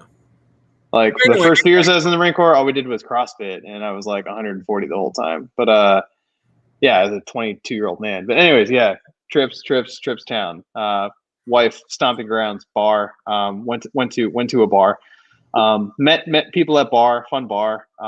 You were allowed to smoke cigarettes indoors, and Guinness cost $1.25 cash only, which I thought was outrageous because I was living in the Annapolis, Baltimore, Maryland area at the time, and a Guinness is like $6. Well, you're So also getting Jack and Cokes for like fucking $1.50. exactly, yeah, it was ridiculous. Everything was in the dollar and change range, and I was like, okay, I get it, the change. Like, you're gonna break up all of my bills, and I'm just gonna spend it. Like, I don't want to carry out these quarters. Good business model. Like, plan. Joke's on you. I was gonna spend this money anyway. yeah, no, I was gonna. I thought you guys were gonna charge me $6 for a Guinness. Like, if you're charging me $1.25, I'll drink 2, or 3. Math. 4. 14. Yeah. I walked into that bar, like Tripp was like, oh, it's a cash bar only, just so you know. And I'm like, oh, okay. So I picked up like $60 or $80, like thinking like I'll have a chance to hit an ATM. If that's not enough to get like, a little tipsy, we'll head back to Tripp's house anyway. He's got whiskey. I only spent 20 of it. Like, it was great. It was great. I mean, I spent 20 of it on like 16 beers, but I'm not exactly sure the math on that, but we were leaving. They were kicking us out, and we met this guy with whom Tripp's wife went to high school. I don't remember his name or honestly anything about him except for his demeanor. He really wanted to please. He was an uber crowd pleaser. He was like, I need to be your best friend. I need to be your favorite person in the world. The first part of the story. Fucking, I'll let you tell them about the Italian bar. Or the Italian club after that main bar. But we were at that first bar, we're drinking, and like this dude's like hitting on my wife, and I'm like, was he hitting on her at the first bar? Yeah. Oh shit! No wonder you're pissed. So I'm like part of me is like, okay, well, I mean, I guess I should be flattered because whatever. Like, I'm a little perturbed, but at the end of the day, like, nothing's gonna happen, so fuck it. And then she eventually tells him to like, fuck off, and he fucks off. But later he comes up and he's like fucking sloshed. And he's like, hey, let's do shots. And we're all like, no. That was at the first bar? It was at the first bar. Wow. Okay. Dude, all that shit you're about to tell these people, that happened after all this. But anyway, he's like, let's do shots. And we're like, no, we're not doing shots. He's like, don't be a bitch. So I'm like, okay, let's go do some shots. So we get up to the fucking bar. And he's like, all right, so order whatever you want, man. I'm paying. I'm like, all right, cool. Fucking A, give us 4 shots at Jack Daniels. And this dude's like, no, man, I can't do Jack Daniels. Fucking anything besides Jack Daniels. So I'm like, all right, well, give us 4 shots of Everclear. And the dude's like, well, Everclear. And I'm like, you said anything but Jack Daniels. Don't be a bitch, right? The blood leaves this guy's face. Man, so, you should have said 151. I think that's a meaner shot than Everclear. Yeah. But anyway, that's the meanest shot you can make somebody do. He grabs 2 of them. And he's like, all right, so we're gonna take these back to the table. No, 2 for me, 2 for you. And then like he's like, oh, God damn it. And he's got his pride to maintain. So he takes like half of a fucking shot, and then that's when he pukes on the bar and gets kicked out. And then I drink my shot, his shot, and the next 2 shots, and there's like 4 fucking people looking at me like, what the fuck is going on? So like, how did he take us to the club if he got kicked out of the bar? No, we met him there later. He didn't take us there. No. We only got to go to the private club because he got us in. That was his brother. No. We met his brother at the club. Are you sure? Yes, I am sure. I remember him getting kicked out of the fucking bar, though. Maybe, but it would have been damn near closing time because he was still around, and everyone was getting kicked out, and we were like, where are we gonna go? And this guy is fucking 2 sheets to the wind drunk, and he was just like, came back after this, but fucking, I remember taking like 4 shots of fucking Everclear and lighting a cigarette just so. Are you sure we didn't go to 3 places that night? Yeah, I think it was besides dinner. But I remember lighting the cigarette, and I'm like, all right, everyone look away. I'm lighting a cigarette. I'm cool. Go away. Don't puke. And then as soon as everybody left, I went to the bathroom and like performed The Exorcist. Yeah. Fuck that bathroom up. Washed my fucking hair real quick in the fucking bathroom sink. Came outside, lit another cigarette. I'm cool. You're quite the puker. Your stomach gets all finicky when you put strange shit in there. I do. But anyway, we go to the Italian especially club. at 4 a.m. Yeah. Sometimes I make myself puke just to inspire Tripp to puke. Yeah. He's like, oh, I'm going to be sick in the morning. I'm just like, I got this. And then Tripp's like, ah. But anyway, Chuck, take it over from here. Like, after this, we leave. We go. Okay. I mean, I could be wrong. We should get Mal for third opinion at some point. She was the DD. But, or did we? No, she drove. Yeah, she was a DD. Yeah, she was just drinking like fucking like Coors Light or some shit. like technically So, alcohol. But effectively water, utilitarian beer. yeah, but when you're the DD, the beer of utility. Yeah. now, granted, both these places were like 200 yards away from our apartment, but Yeah, that's true. You guys lived much closer to him back then. We could have walked. yeah. It was winter though. It was snowing. Yeah, it was cold. It was a shitty night. And it's snowing up in the mountains too. It's not your like your everyday ordinary run of the mill snow. It was fucking cold. Yeah. But anyways, we're leaving this bar. We need to get. We're thinking everything's closed. And guy who's desperate to please, who had been hitting on Tripp's wife and buying us shots, and Tripp like drank to death. You pretty much drank him like half to death. Was like, there's a place you can go that's members only, but you're allowed to bring a friend. And I'm just like, can you bring 3? And he's just like, well, you're not supposed to. I'm just like, well, there's 3 of us. So like, what have you done for me lately? He's like, I can get you in. And we're like, okay. So I think he hopped in the car with us. And we went over to this next bar that was a members only club that was open later than the rest of the bars, which you could get away with by being a members only organization. Every bar in this town was breaking some kind of law. The first bar was like, you can smoke inside, but it's because it's a cash only bar and we don't do bankrolling for our liquor licenses. So you can smoke cigarettes inside. And I'm like, ooh, that's a fun workaround. Smoke some cigarettes. Even smokers hate smoking inside with other smokers all night long, though. You leave feeling like a fucking ashtray. I don't. I fucking love it. But well, not you. Wait, you're kind of a psychopath. Yeah. we get to the club and we go in and yeah, we get pretty good and drunk. And it's at the club, which was a distinctly different setting. And I know we were at the club when this conversation happened. Guy starts talking to Tripp's wife in a more friendly way than at the bar. Like, they're old high school friends. This is the first time they've seen each other in 10 years. Now it's not just catching up. Now it's hey, like, how you doing? And Tripp's like, I'm going to murder this man. I'm just like, hey, man, he enabled us to keep drinking. You know, he brought us here. Like, your wife's not going to, like, go with him. Like, she knows what's going on. Like, she doesn't give a shit. She drove us here. She's not going to take him home. It's fine. Like, she can handle herself. There's no reason to beat this poor guy up. He got us in this bar. And, like, the reason for my defending this guy, when normally I'm like, no, on principle, I agree with Tripp that a punch in the face is very character building. This guy was just such a sad puppy.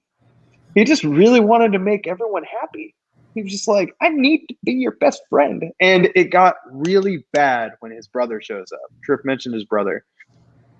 And I'm sitting here trying to convince Tripp, don't whoop this kid's ass. Not only is he not worth it, but honestly, I just think he's below benefiting from an ass whooping. I just think it would confuse him. It's like feeding your dog when it pees inside. Your dog's like, I don't understand. Like, I can't make the connection. I don't speak English. You're explaining to me why I'm in trouble. All I know is you're mad at me, and it makes me sad. Like, that's how I thought this kid would react to getting an ass beating.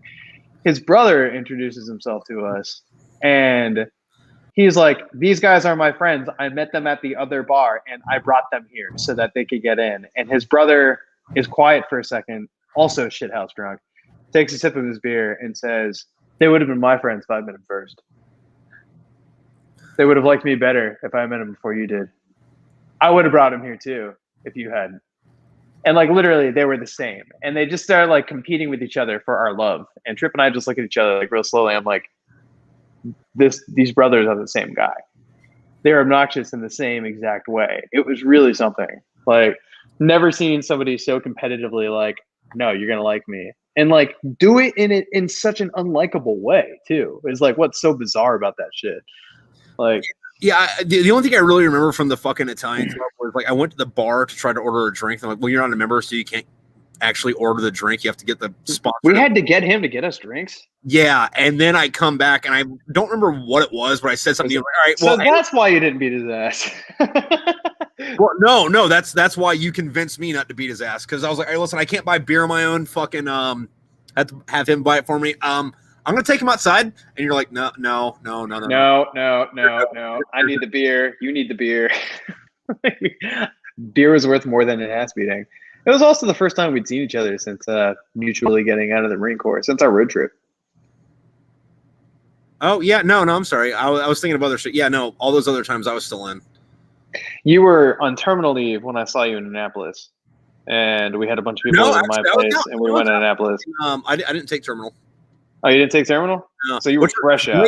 Because fucking what I did was I checked out, and then I took 3 weeks of leave, which I just stayed in the barracks and drank, and got all my shit together to get ready to fucking bounce.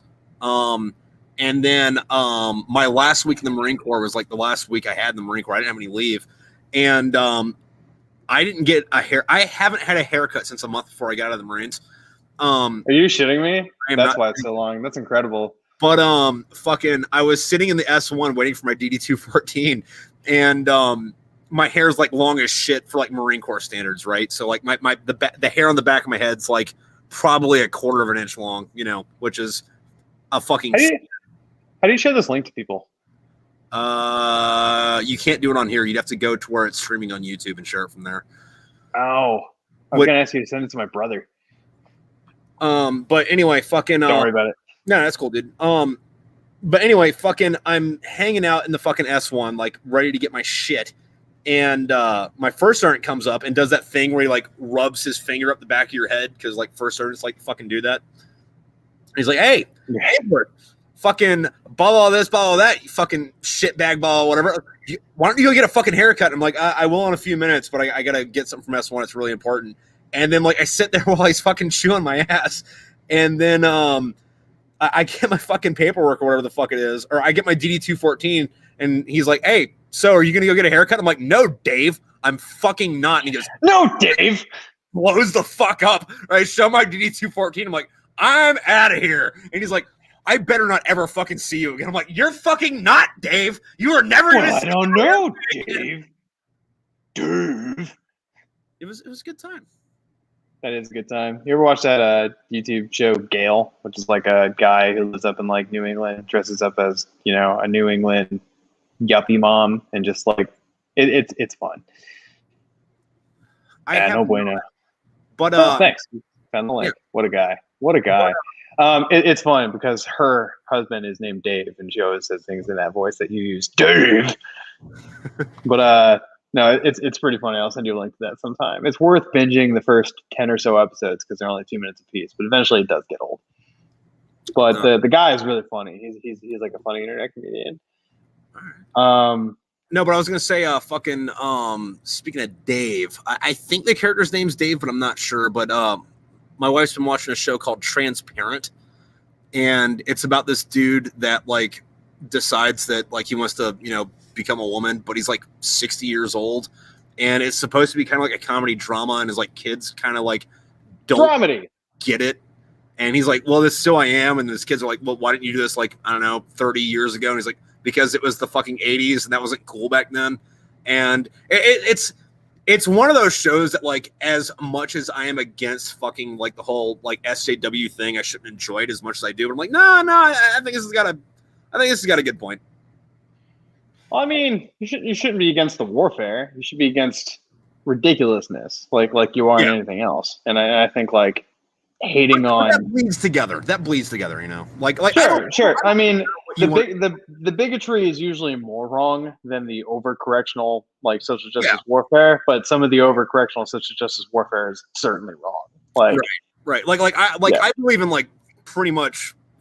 I haven't heard a good argument to why I shouldn't believe in the level of body autonomy that I do.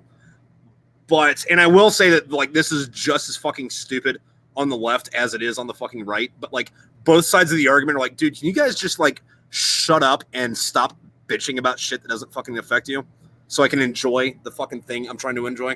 Yeah, for me, it's all about dying on the hill that's actually important to die on. Like somebody posted a flyer in my college campus, like, "Don't say dude and miss me with that. I use dude unisexually shit." I'm just like, really? You're going to come down on me for like having lived in California for a couple of years, dude? Like, yeah, like I call my wife dude. So people are like, dudes. I'm like, well, I mean, they covered that in the flyer. It said, "Miss me with that using dude unisexually shit."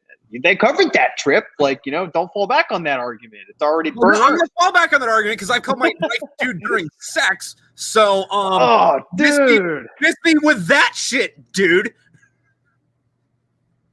Be excellent to each other, dude, and rock on. Sorry.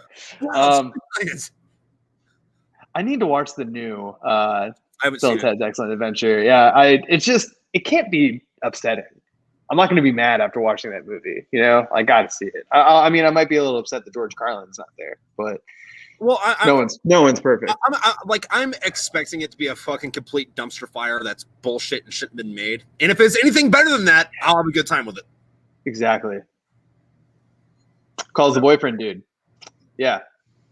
I mean, that's kind of the argument we're making there. Yeah. My choice. And his wife, dude. And my dude. Come on, dude, where's my car? Where's your car, dude? Dude, where's my car? That's a fucking underappreciated fucking movie. Dude, what does your tattoo say? Sweet, what does my tattoo say? Dude! Your tattoo says dude. Your tattoo says sweet. Dude, sweet. Dude, sweet. I love that movie. I can't remember what it was like. Oh yeah, no, the sign was like, yeah, no, like, you know, miss me with that, like it's unisex bullshit. And I'm just like, and I mean, I'm usually on the side of like, you know, waging the war because, you know, bigotry is bad. Like bigotry is inherently wrong. Right. This is one of the instances, and I'm like, all right, the war is annoying. I'm just like, have you already conquered all of the other important battles, my friend? Yeah. That this is the hill you want to die on? There's no way you could be using your energy more effectively right now than waging war on the word dude. Like, it's because like you went to school in fucking Maryland. It's like, hey, listen, 3 miles that way is Virginia. If you think dude's bad, I can show you some pretty fucked up shit with a 20-minute drive. I'm gonna put a pause on the weed whiskey. What have we been to? So good. We are going to make a Manhattan. Oh, we're gonna make Manhattan. All right. And now you have Binging with Babish, Alcohol Edition. Just kidding. Don't sue me, Babish. I like your channel. So you told me bring ice, and I was just like, I got the whole thing. Like I got everything I need. So first things first. Got the shaker. Maryland was great. I really enjoyed it. Okay, like Maryland has its ups and downs, but like they have the coolest flag. We have to at least start the conversation. The flag is fun, yeah. So let's start the conversation with the flag. It's all downhill from there. I don't appreciate you starting the conversation with the flag. Actually, let's back up a bit. No, the flag's pretty cool. Binging with Babish. Make sure to put some Angostura bitters in. 3 dashes will do. Simply turn the bottle upside down and tap it lightly 2 or 3 times. Then you need to use a citrus liqueur. I personally prefer China China. You can also say China China. I don't give a shit. Don't at me. 1 part's China China and 2 parts, or sorry, yeah, no, 1 part's China China and 2 parts rye whiskey. Rye is really the best thing with which to make a Manhattan. Hey, my brother's here. Let's see. Dude can definitely be gender neutral until someone tells you not to call them by it. Then you just adjust. Oh, yeah. No, if somebody tells me I don't like being called dude, it's like the same thing as anything else. Huh? Yeah, but I'm always an asshole that was like, don't call me dude. Okay, bro. Dude, don't call me that. I'm not your buddy, pal. I'm not your pal, friend. Yeah. No, you're absolutely right, Coopage. Coopage has joined the stream. Gabby just came out from doing homework. I'm making a Manhattan. I said I'm making a Manhattan. Yeah, but hey, what's up, Coop? So I might move in there. Anyways, 1 part China China, 2 parts rye whiskey. Which, if anyone's counting, and the liqueur is like 35% alcohol, and then the rye is like rye percent alcohol. You know why people like Manhattan so much? It's not because they're high class. It's because they're romanticizing New York. They're kick ass. No, it's because it's 3 shots of booze. Come on, Tripp. Keep up. Well, hey, listen, fucking if that was the fucking recipe, probably drinking fucking goddamn Long Island iced teas. Well, yeah, no, Long Island iced teas is definitely the most bang for your buck way to get to too much damn booze.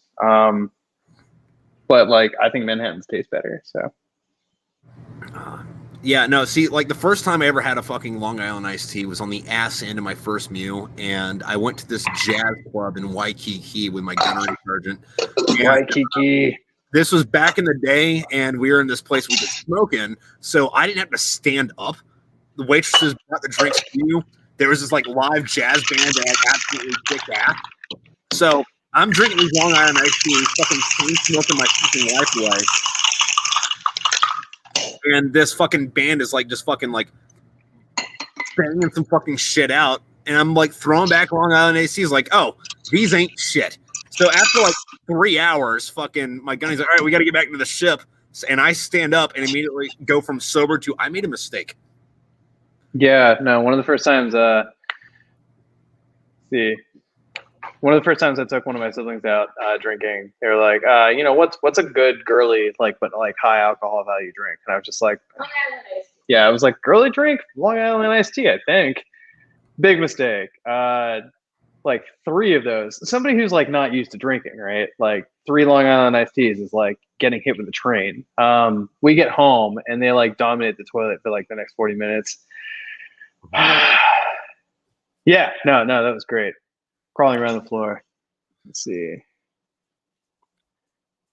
I got to catch up on these comments. Maryland, great flag. Dude, gender neutral. Definitely dropped in that late, so I don't know if that's what you're even saying. You weren't wrong. He's the only guy that makes a proper drink on here. Thank you, Kari. Cheers. Where's the cherry? Where's the cherry? I arranged too many pieces to be out here. Like that's a weird butt plug, but all right.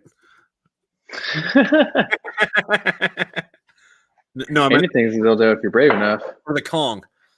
Oh, the Kongs? That's right. Yeah. Indeed, I have 2 different sizes depending on my gape.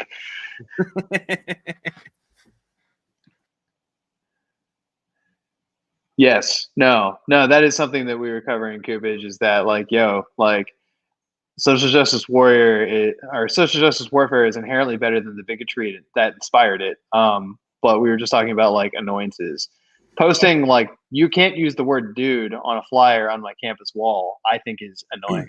But in a case-by-case basis, if somebody in the situation you described doesn't want to be called dude, I will respect that. Like I would respect not calling you buddy or pal or like if your name's Michael but you want to be called Mike. Like as simple as that. And you hate Mikey. Do not Mikey me. Like my name is Mike and it is Mike. Don't call me Mikey. If I keep calling you Mikey, yeah, exactly. If you say like, don't you dare call me Mikey, you go by Tripp. If somebody comes up to you and calls you your first name, I don't even know if people know that. But like, if people call you by your first name and you're like, dude, I'm Tripp, like, and they like just keep first naming you, it's like they may as well be calling you bitch face, like, yeah, because they're calling you something they know you don't want to be called. It's like it's a huge dick move, and it has different implications for different situations. I couldn't agree more. Yeah. Oh my God, I've been called out for the cherry twice. Or was Chip reading up on what the pickle bro said the first time? Oh, Tripp was reading up on the pickle bro. Okay. All right, fine. I'll get the fucking cherry. I only have maraschinos though. I'm out of bourbon cherries. I don't know. I'm not educated enough on fucking the different types of fucking cherries to fucking make an argument on that. So you might have to fucking tell me what the fuck that means. Well, I had bourbon soaked black cherries that were excellent for putting them in hats. But I have maraschinos. You happy, the pickle bro? Just now leaving work? Gonna go grab some Twisted Teas? Okay, Twisted Teas. So he's not even watching right now. Huh? So he's not even watching right now. He's probably driving. Yeah, no. Well, I mean, I'll repeat myself when it's back. Yeah. So my comments are, where's the cherry? Yeah, don't you say? Yeah, just say sorry. Move on. Don't call me that. Yeah, I mean that's it's not even warfare anymore. That's just being polite. Something impossible on Reddit. Well, I mean, yeah. Reddit's not the worst thing out there because 4chan exists. But you're right. No, there's always a bigger fish, or in this case, a more disgustingly racist, bigoted fish. With what do you call it? What's the word for militarizing people's beliefs? Who would help me out? Militarizing people's beliefs. I think that's what it was, wasn't it? There's a better word for it. Damn it! Yeah. When taking somebody's like planting a seed in their beliefs and making them extreme. Extremists? No, but what's the verb for extremizing somebody? God damn it. I hate it when you forget a word. I've been studying too much. Militarizing? No, it's not. Well, while you're trying to fucking conjure up whatever that word is, Cooper's got me. radicalize. That's radicalize. Yes, radicalizing. I am looking for radicalize. Thank you. I didn't have the word. But fucking, I remember I was taking this fucking class at one point, not in college, in the fucking Marines, and we're talking about how we're not allowed to call them for like whatever this thing is. We're not allowed to call them terrorists. We have to call them violent extremist groups. And the whole time I'm thinking, violent extremist groups. I think I'm in one of those. Red pilling the JQ group. No, it doesn't. Then what the fuck is a violent extremist group? Because if there ever was one, I'm in it right now, buddy. Is the Marine Corps a violent extremist group? You cut out a bit when you asked that. Tell me how it isn't. Oh, no, I'm not disagreeing with you at all. Then again, the Marine Corps is giving people training on what to call violent extremist groups. Yeah. Not something that violent extremist groups typically have a proclivity toward doing. Yeah. Including many inside the United States borders. Yeah.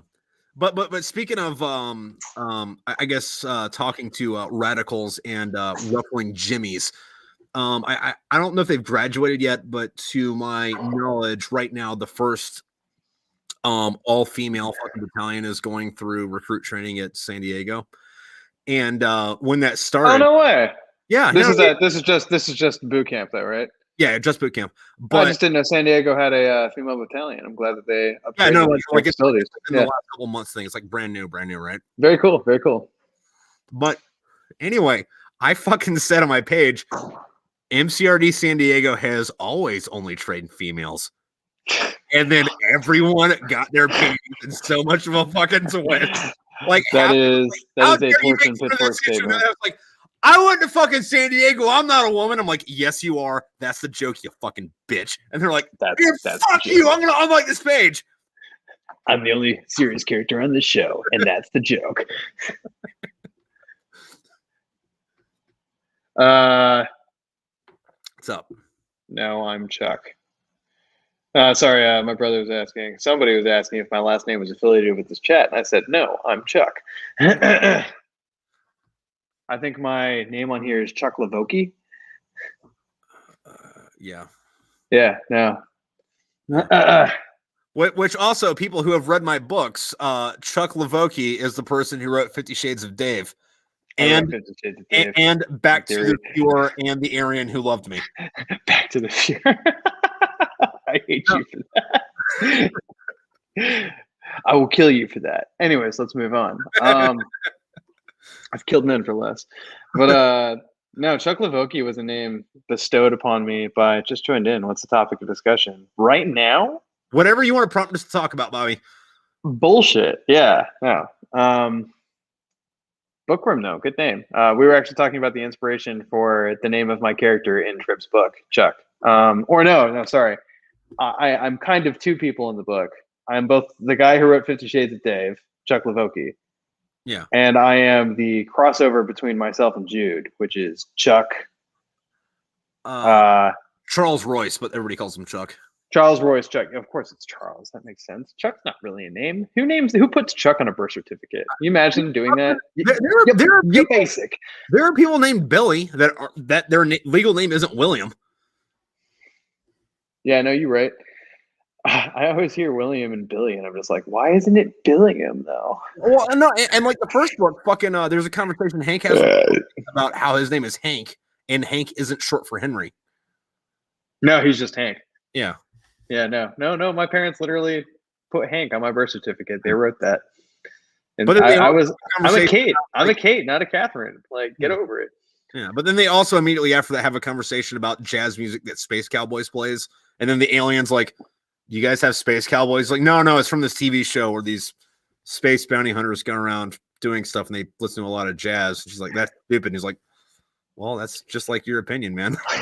I don't use MySpace anymore. I upgraded to Facebook. Tom, you've been replaced. All the space stuff. We get it. You're from Space Australia. Oh, let's go to Spicy's. Fucking So many Australian jokes in that episode. But Space Australia. I'm sorry, I apologize. Anyways, the inspiration for Chuck Lavoki was, oh my god, I can't actually tell the story because my brother isn't here. It was a butchering of my last name. That is all I will say. And I had a staff sergeant who took what I would describe as a fond disliking to me, which is kind of like, I like to razz you. I'm not going to fail you in anything because I don't actually hate you and I'm not a dick. But I'm never going to say one single nice or affirming thing to you, which I found strangely nurturing. I'm like, okay, all right, this guy will never say anything nice to me. If he ever does say something nice to me, I will be afraid that I am going to die. So I'm glad he never did. He didn't really break character. When we met each other a year later and he wasn't training me anymore, he was actually just a pretty laid back dude. His name was Walker. He was a staff sergeant at the time. I don't remember his first name, but yeah, no, he couldn't pronounce my last name, and he just started calling me all kinds of variations. And one of them was Chuck Lavoki, and one of my teammates from the other side of the room was just like, Chuck Lavoki, you didn't even try. And it was ironic because that went away for a while. And later on in that deployment, there was a bunch of people like, yo, we want to come up with a nickname for you. And I'm like, you can't. And my first name was Parker, and everyone thought that was the nicknameable thing. They were like, you're going to be Spider-Man. I'm like, that's fucking stupid. Nobody wants to call me Spider-Man. I'm not cool or funny or a photographer. Quick caveat on that. I have a buddy, LeClaire, and on deployment, his nickname was Peter Parker because he was the cameraman. Yeah, but you called him Peter Parker, not Spider-Man. Yeah, okay, fair enough. You don't want to call anyone Spider-Man. I don't want to call anyone Spider-Man. I don't want to call anyone Batman. I don't want to call people superhero names. It just feels lame. Like, nicknames are supposed to be a little abrasive. You don't get to choose them, and they're supposed to hurt your feelings a little bit, in my opinion. Yeah, on my first pump, my nickname was either Kodak or Polaroid. Exactly. Those are great. Yeah, like that's what you should do.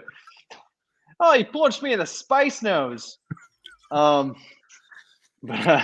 No, like they should be a little hurtful nicknames at all times, and you certainly don't get to pick them yourself. People are like, oh, I want to go by this. It's like, that's cool. People in Hell on Ice Water, like, call me Knight Rider. Knight Rider. Hey, Purple Eagle. No, it's Knight Rider. Okay, Purple Eagle. It's Star-Lord. But that was such a great scene though when somebody comes in, he goes, Star-Lord, and he's like, yeah, you're right. Well, I love Chris Pratt. He's a bundle of sunshine. I love him. Actually, I fucking wrote a paper this week for thing in school. We were comparing Seven Against Thebes, the Seven Samurai, and then both Magnificent Seven movies because they're all effectively the same story, kind of, sort of, but not really. And Chris Pratt's in the last one, and I'm trying to. The base of the paper was that the only thing that actually makes a hero is that he's the fucking protagonist, and in that one of the things, or having pink hair if you're in an anime. Yeah, but one of the things I used was that scene from the Magnificent Seven where Chris Pratt says like a witty one-liner and throws a stick of dynamite at a machine gun and it blows up. And it's like, we don't care about the scene because he eventually sacrificed himself. We care about the scene because he said funny thing and explosion. And exploded, yeah. It's a little bit longer than that, but boiled down to, haha, funny one-liner, boom. That is, when people describe movie watching experiences as forgettable, that movie was one of the most literally forgettable action movies I've seen in my adult life. Yeah. I was not upset at any point in this movie. It satisfied all of the requirements of an action movie. There was certainly action in it. I loved the cast. You didn't have to write this movie. It's already been done 14 times. Yeah. So there's nothing contrived about it. It's not even callbacks. It's just doing the thing. It's like teaching somebody to do a dance or singing karaoke. Like, you can only do a mediocre job if you're sober. So like, they did the dance, they sang the song, it was on key, but like, I don't remember shit about that movie. It's pointless. And I feel bad for all the people who I love who are in that movie and movies like it, who are just like, this movie was really popular 10, 20, 30, 40 years ago. Let's do it again. Let's throw $100 million at it. And Magnificent Seven was an extreme disservice to fucking Denzel Washington. Like, I'm glad he was in it because I got to look at him through the movie. I love that guy, but like everything and like doing I the forgot he was in it, my friend. Like, but make that a GIF and it'll be just as entertaining as if making that whole fucking movie. like Denzel Washington should never have a forgettable role because he's not a forgettable man. Yeah. Oh wait, speaking of nicknames, I got called Reverend because on the one hand, I was straight-laced as fuck at the time, but I also was the go-to shipmate if you wanted to stay out of legit trouble overseas. Reverend is a great. Reverend seems like a really good nickname to get, and that's not even offensive unless you're like unless you're really militantly atheist as well as being all those things. Yeah, that's a nickname to be proud of, especially with the justification. Dude, fucking. So speaking of like weird justifications like that, when I was in 29 Palms, we had these two guys that fucking hated each other because they had the same necklace, and the necklace was like an upside down. That should have made them best friends. No. It was an upside down cross, and one of them was super Catholic, and the other one was like a Satanist. They wore them for different reasons. Yeah, I was like, listen, I'm wearing this to mock Christ. And I was like, you know, the inverted cross is like humbling yourself before Christ, right? He's like, no, I'm saying God go fuck himself. I'm like, or I'm sorry, not me, but he's like, the most metal dude on the planet, the Pope, has a throne with this on it. You're gonna tell me that's saying fuck you to God? I don't think you know what this means, man. And they got into that whole argument about like, you don't know what that means, man. All the like, as far as Twitter goes and shit I've seen on the internet, all of the media put out by like the Satanist churches is pretty much just like, it's almost like religious satire. It's almost like what's the word? Well, there's different kinds of atheists, but most of the ones you see on I'm sorry, Satanists. Different kinds of Satanists. There's a term.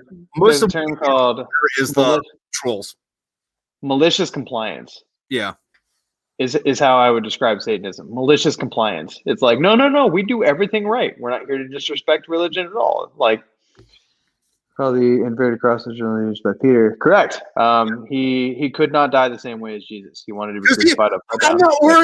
I'm not worthy. I'm scum. Exactly. Yeah, no, literally describe it as humbling. It literally originated as humbling yourself. Yeah, Kari said the same thing. Yeah, it's Peter's cross. Yeah.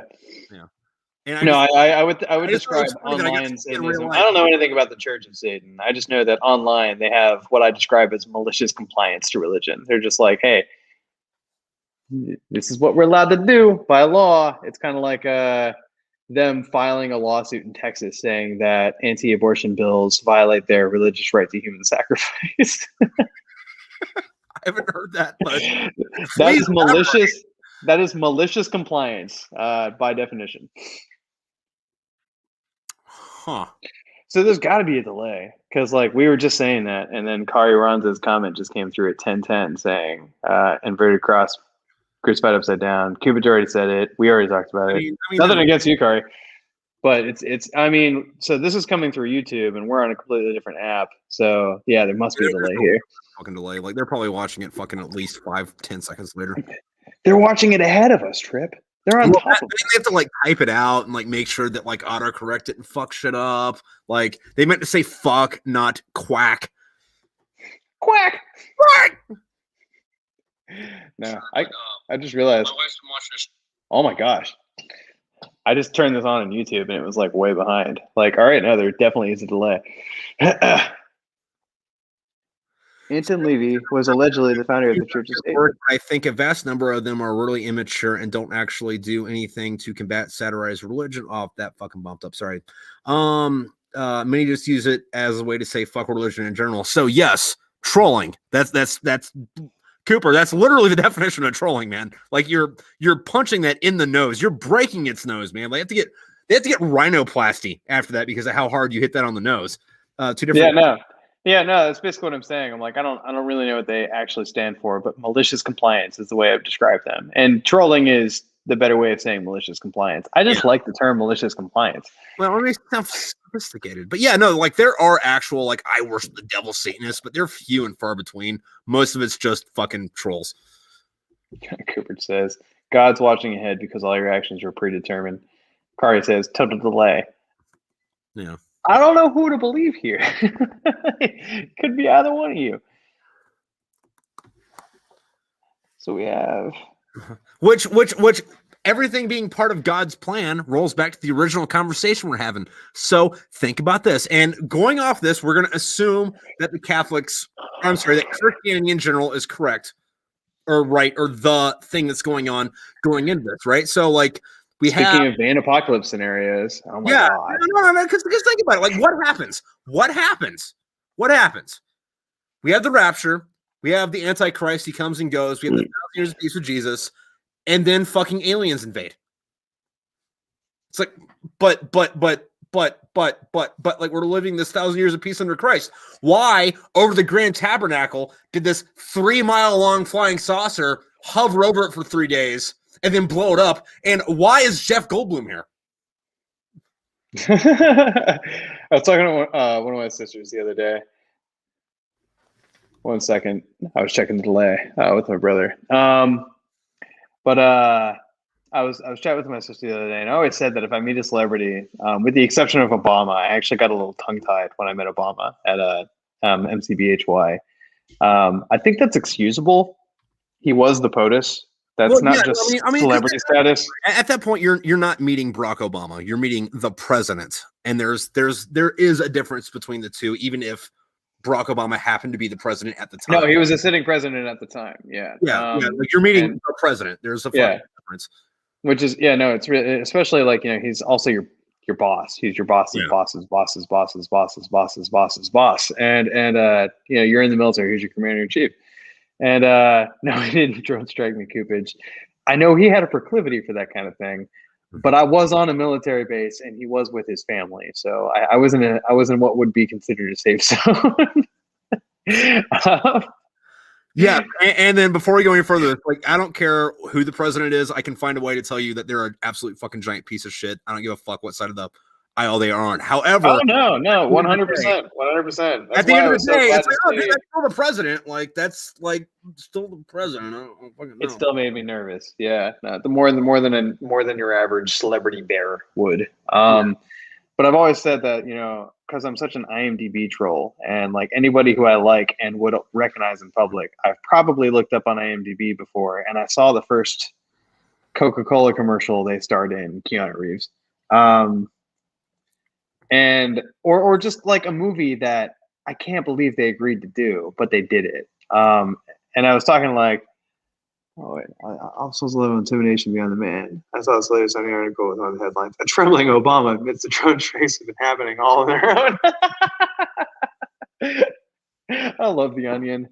They are the greatest. Oh my god. I had a friend who applied to write headlines for Onion articles, and she got turned down royally. And I'm just like, that's a really big job. Writing Onion article headlines, just the headlines, not the real articles, but like the headlines that scroll across the bottom of like the headline is the whole joke. Like that's tough. Yeah, I want to read this Bobby Bookworm thing here in a minute, but I'm going to give it a second. I'm going to tell you how much bullshit art school is. Like, I had 2 different teachers and I had 2 different assignments, and these are like almost in the same semester, right? And in one of them, my final project was a collage. It was a portrait of Barack Obama. However, like each different pixel was a picture of a drone. And there was X amount of drones for how many fucking people died under to do this. And the other one was a picture of this like one big snake that wrapped into 2 snakes. And then one of them was Biden. The other one was Trump. But they were like both doing their like snake smile and shaking hands. I got a C- on one and an A+ on the other. If that tells you fucking how much politics goes into what your grade's going to be like. Especially in something as subjective as art. Yeah. Yeah, no, literally. Like I got a grade change in high school because I explained my art piece to somebody. I was like the teacher. I was like, oh, it meant this actually. And he was just like, oh, well, I didn't realize that. And he gave it an A. And I'm just like, it didn't even, but thanks, man. Like, yeah. Anyway, Bobby Bookworm says, as a Jewish Christian, aka a Masonic Jew, which sounds like a contradiction, but is a thing, I don't believe in the rapture myself. Some will call me blasphemous for saying that, but there it is. Okay, so on the thing about Masonic Jews, I'm one of the few Christians that I've fucking encountered that have actually paid attention to that verse or passage.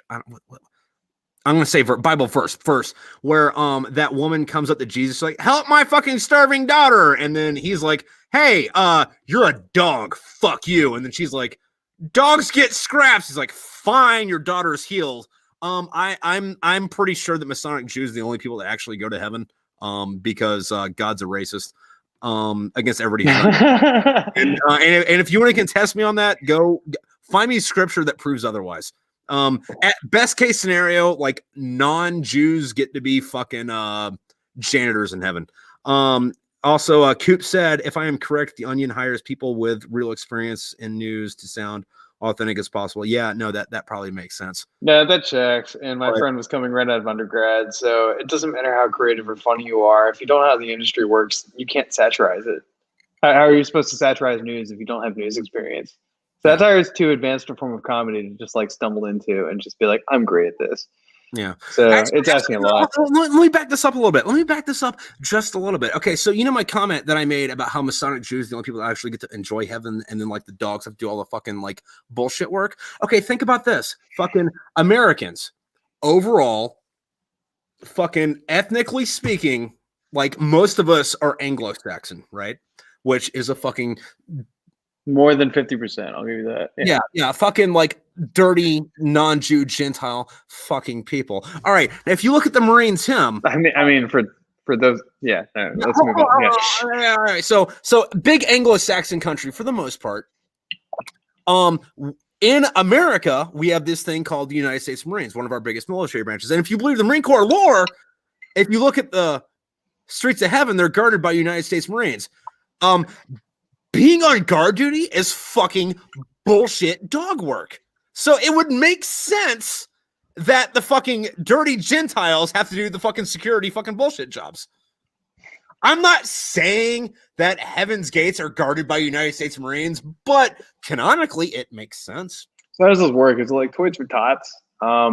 Is it just something I'm doing like I'm actually in hell, but like heaven needs guards, and every so often Satan sends one of the Marines up to like guard the pearly gates. Like, hey, you're on guard duty today, and I'm just like, oh, it beats the twisting chamber. they actually twist you in half in that chamber. Oh, it beats the sandpaper chamber. They put the sandpaper in places you would not expect. Like, oh, okay, I'll go stand up at the pearly gates and just like guard the gates. Or is it like, you get honorary admittance because you're guarding the gate? Or is hanging out at the gate good enough? No. You get honorary fucking let in, but honorary let in means, okay, so there's this dirt job that needs to be done. Yeah, you're in heaven, but you're filling sandbags the entire time. But you're not, bro. So I mean, but it's hell. Like, you might as well be on fire. Like, if you have to do the same bullshit you did your whole life, it's why do you think it's called Fire Watch? Oh my god. Jesus. Blasphemy. See blasphemy A file 1-2. But no, that's actually no. Mine eyes are open. Yeah, no. Firewatch is all I'm saying is like I'm hoping that like the reason I'll be at peace with death by the time I'm 96 years old is because I'm decrepit and I'm just like I'm tired and it's time to go. I don't want the after death to be a downgrade from the peace I felt at the end of my long and trepidous experience. No, Chuck. The light at the end of the tunnel is your squad leader turning on his flashlight saying, "Wake up!" I don't want that. I got out of the Marine Corps. Damn it! If heaven is a return, hey, once a Marine, always a Marine, Chuck. Is that what they mean? Fuck. Yeah, that's what they mean. You're eligible for Firewatch in heaven, and then fucking ethereal SEAL Team 6, aka Doom Guy, goes and does all this cool shit, and you're just like watching it on your fucking like heaven iPhone, being like, "Oh, cool, they got Demon Bin Laden. That's neat." Demon Bin Laden. I need to see your ID. Yeah, I need to see your ID. My husband is an archangel, so I'm an archangel. So you need to refer to me as Archangel Lynette. So I said something about that on the internet, and somebody's wife got their panties in a twist about it. They're like, it's not just wives, it's not military wives, it's military spouses, and it was like, Okay, screen, sure. No, right on. No, that's the part you can be mad about. But has anybody's dependent husband ever done this? No. Huh? I just mean that's the part you can be mad about, sure. But do you agree that it's stupid? Yeah. Like, no, you are not a colonel. You are 35-year-old Brenda.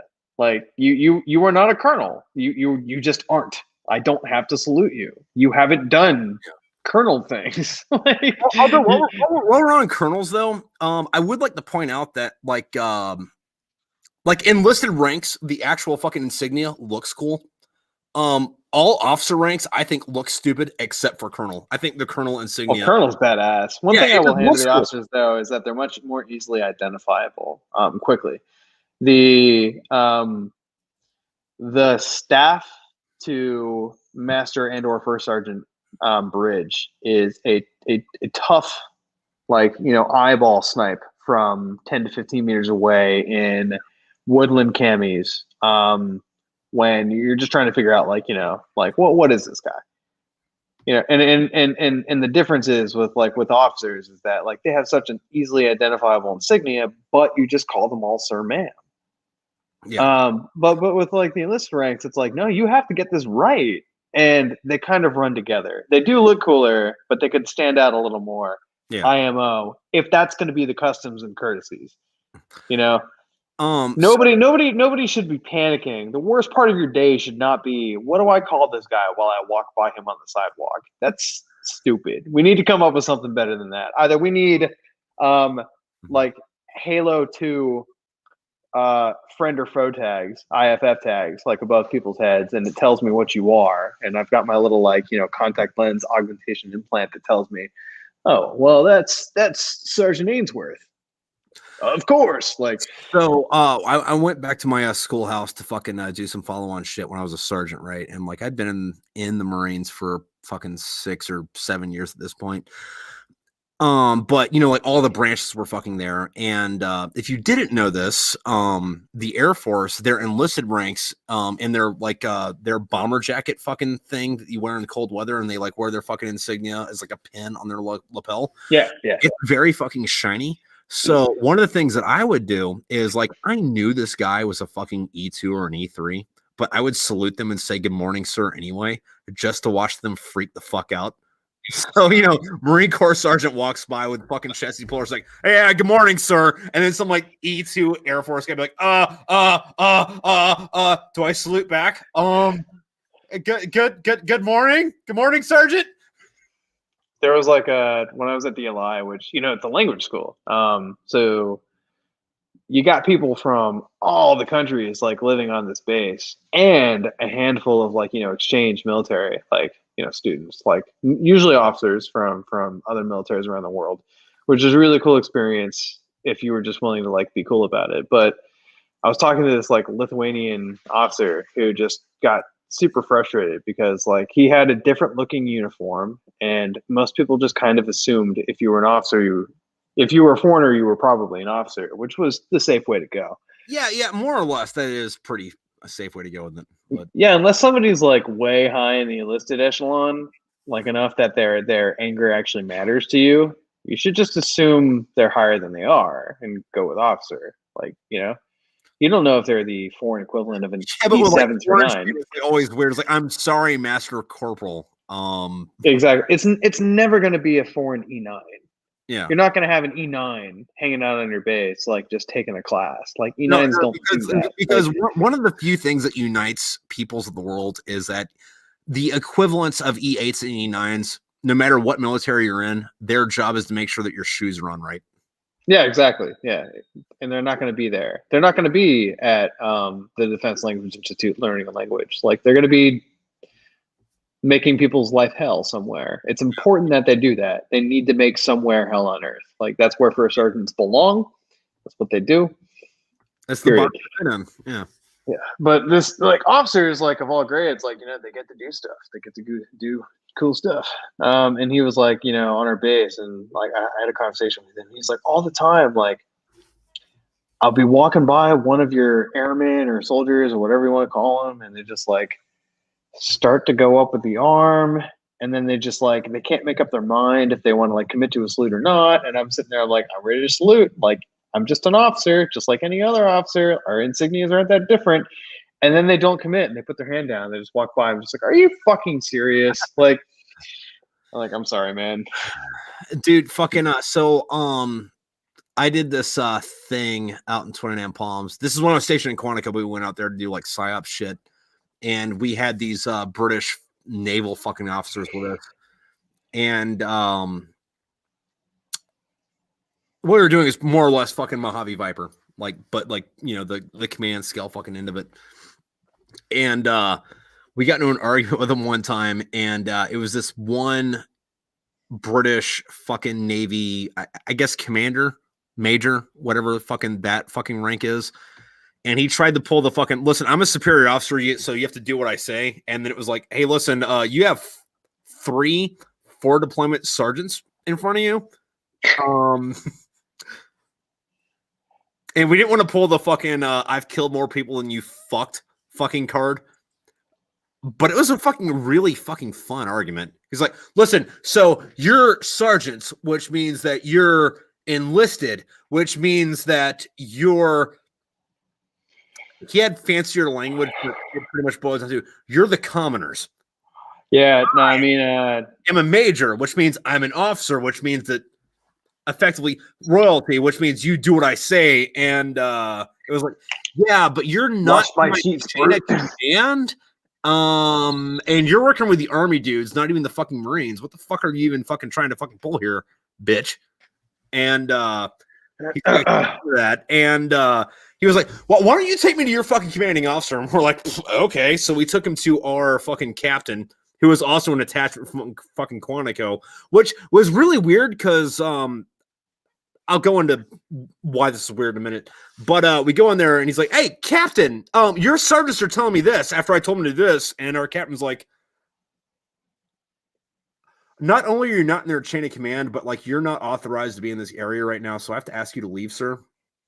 But what I thought was the greatest part about that was that captain was the only Annapolis fucking grad I've ever met that I didn't think was a giant cunt. Oh man, I met so many of them when they were. No. I went on the RMU with this guy, right? And we're in the fucking LFOC one day, just kind of bullshitting, and like he's got his Annapolis ring on, and I'm like, "Sir, you went to Annapolis?" And he goes, "Yeah, no, I was an Annapolis grad, blah, whatever." And like starts, whipping out his fucking credentials. I was like, "Don't take this the wrong way, sir, but you're not a fucking cunt." And he's like, "What the fuck is that supposed to mean?" I'm like, everyone I went to Annapolis, or I'm sorry, everyone I've met who's went to Annapolis is a giant cunt, and you're not a giant cunt, and I think it's weird. And he's like, I guess that's a comment. I got to say to Bobby Bookworm's comment, former commanding officer who didn't like being saluted and would just say, as you were, that pisses me off because I don't get to decide if I salute you. Don't come down on me for saluting you because I'm doing what I'm supposed to do. You and I pass each other on the sidewalk, and you are a lieutenant commander, and I am a corporal. If I don't salute you, I could get in a lot of trouble.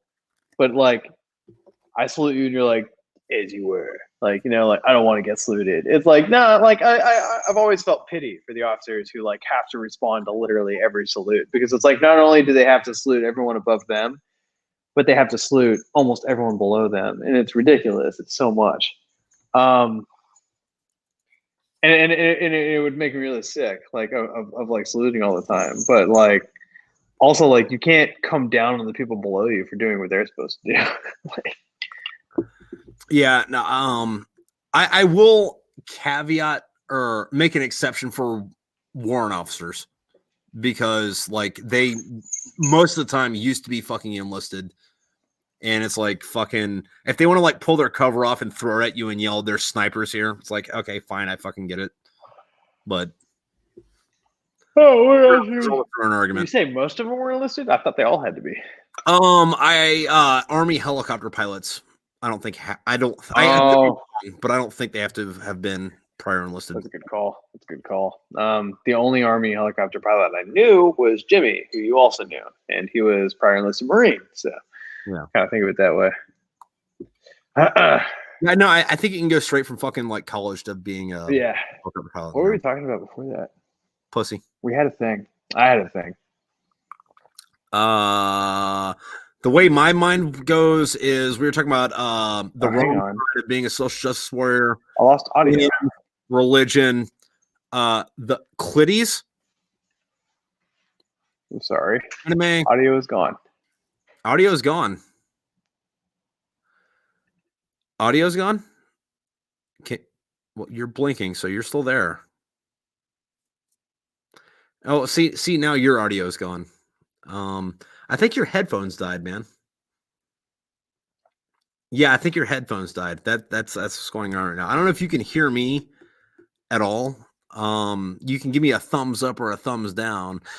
But while you're fucking readjusting your shit, I'm gonna talk about clitties a little bit. And I think it's wrong that clitties are like clitties. Like you get this like big luscious boob, and instead of like a nipple, you got a clit. They don't have like the fucking love hole. They don't have the fucking Venus fucking flytrap. They don't have the meat flower, as the Chinese would refer to it. And by the way, if you aren't aware, the Chinese, in Mandarin at least, their slang for vagina is meat flower, because it looks like a very meaty flower. However, every time I hear that, I think about Folgers, and it's like, hey, wake up and smell the meat flower. By the way, Chuck, you're still fucking totally silent. I'm waiting on you to Chuck, I'm trying to entertain the masses while you're trying to figure out your shit.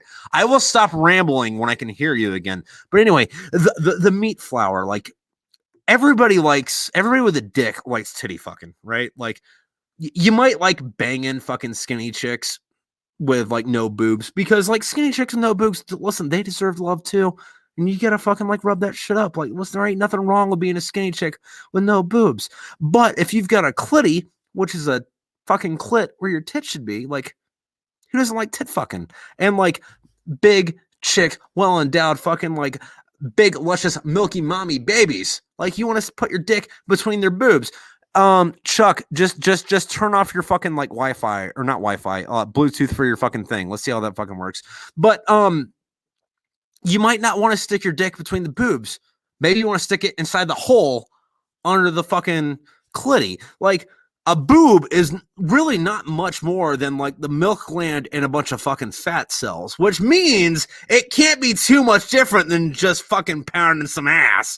So like maybe you want to fucking pound a one fucking cheek fucking ass on some chick's fucking chest. Yeah. I'm just saying that's where the clitty is. I can hear you again. Welcome back. This hey, what up? Yeah, what's up? How you doing? I'm doing okay. That was all very adventurous. I'm sorry about that.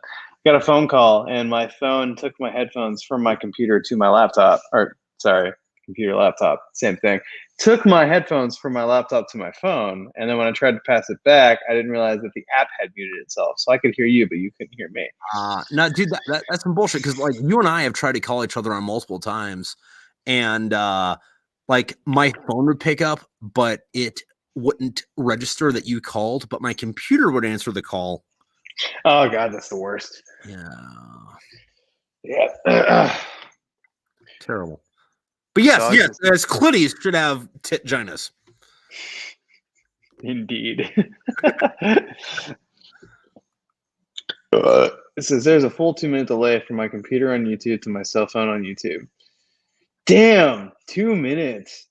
See, that's what I was saying earlier when Kari was making some comments. I'm like, it had to be more like 2 minutes, because Kari was making comments in what appeared to be comment real time when I was like looking at the YouTube comments, but it was not in like the normal delay real time. Okay, so speaking of clitties, there's a book. Clint Eastwood?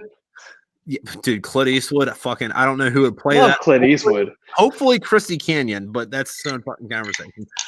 But are you telling me that it would be really hard to find the correct person to play Clit Eastwood? I'm saying that, like, I found out that Chrissy Canyon had a fucking Instagram page. It's one of my single buddies who's like in his hoe phase. The single buddies, all the single buddies. His post-divorce hoe phase. I'm like, dude, go find this chick and fuck her. You be my hero forever. He goes, who the fuck is that? I'm like, you don't know who Chrissy Canyon is? Okay, we're having a conversation. But for class right now, I'm in this literature class, and one of the books that we're reading, from what I can gather, is because the professor knows the author. And there's a book, and imagine a fan fiction that combines Corpse Princess. Don't know if you have seen that or not, but I have. Okay, so imagine Corpse Princess. Or it's not Corpse Princess, it's Corpse Bride. No. Corpse Princess is an anime. Oh no, I haven't seen that. All right, never mind. So Corpse Princess, which if you haven't seen it, pretty much you bring ghosts back from the dead, give them Mac 10s, and then they kill demons for you. You ever listen to Insane Clown Posse? Mac 10 made me think of it. Yeah. No, so that anime, Full Metal Alchemist and Sailor Moon, and someone tried to merge them into a fan fiction and then wrote a book about it, and then it did not work. And it did not work. It did not work. And just screw it. Just hit shuffle. Play the first thing that comes up. Anyway, my fucking professor was like raving about this, and like the whole time, he's like, hey, "Listen, so your assignment for this, we're gonna read this in 2 parts. The first part is you have to read it until the thing happens, but he didn't tell us what the thing was. We just have to figure out what the thing was on our own, and the rest of it's supposed to be whatever." And I raised my hand. I'm like, "What if the thing doesn't happen?" He's like, "Well, that would be interesting if the thing didn't happen, but you're gonna have to fucking tell me why, and you're fucking whatever." So, is that like the gun? If there's a gun on the wall in the first act, it must go off in the second, and you're telling me like why the gun shouldn't go off? Anyway, on Monday, the thing. On Monday, we're supposed to have the first half of this done, right? And we're supposed to like say what the thing is that we're supposed to have catched, and blah blah blah, fucking whatever. I got done with this book today, and our response is supposed to be like a paragraph and a half long, just like to prove that we wrote it. So you're at 10 pages. I'm at 3,000 words, and like nice. Each fucking thing that happens is like, so this happens. 3,000. That's 10 double space 10 pages. You're at a double space 10 page. Anyway, like each fucking thing in my response paper so far is like, so this happens in parentheses. This is a direct ripoff of Shikibana Hime. Next paragraph. This is a direct ripoff of Full Metal Alchemist. I came really close. Sailor Moon. I came really close to quoting Full Metal Alchemist Brotherhood in my. Oh, and actually, I would have quoted the manga. I would have quoted the Japanese of the manga because that would have seemed way more legit.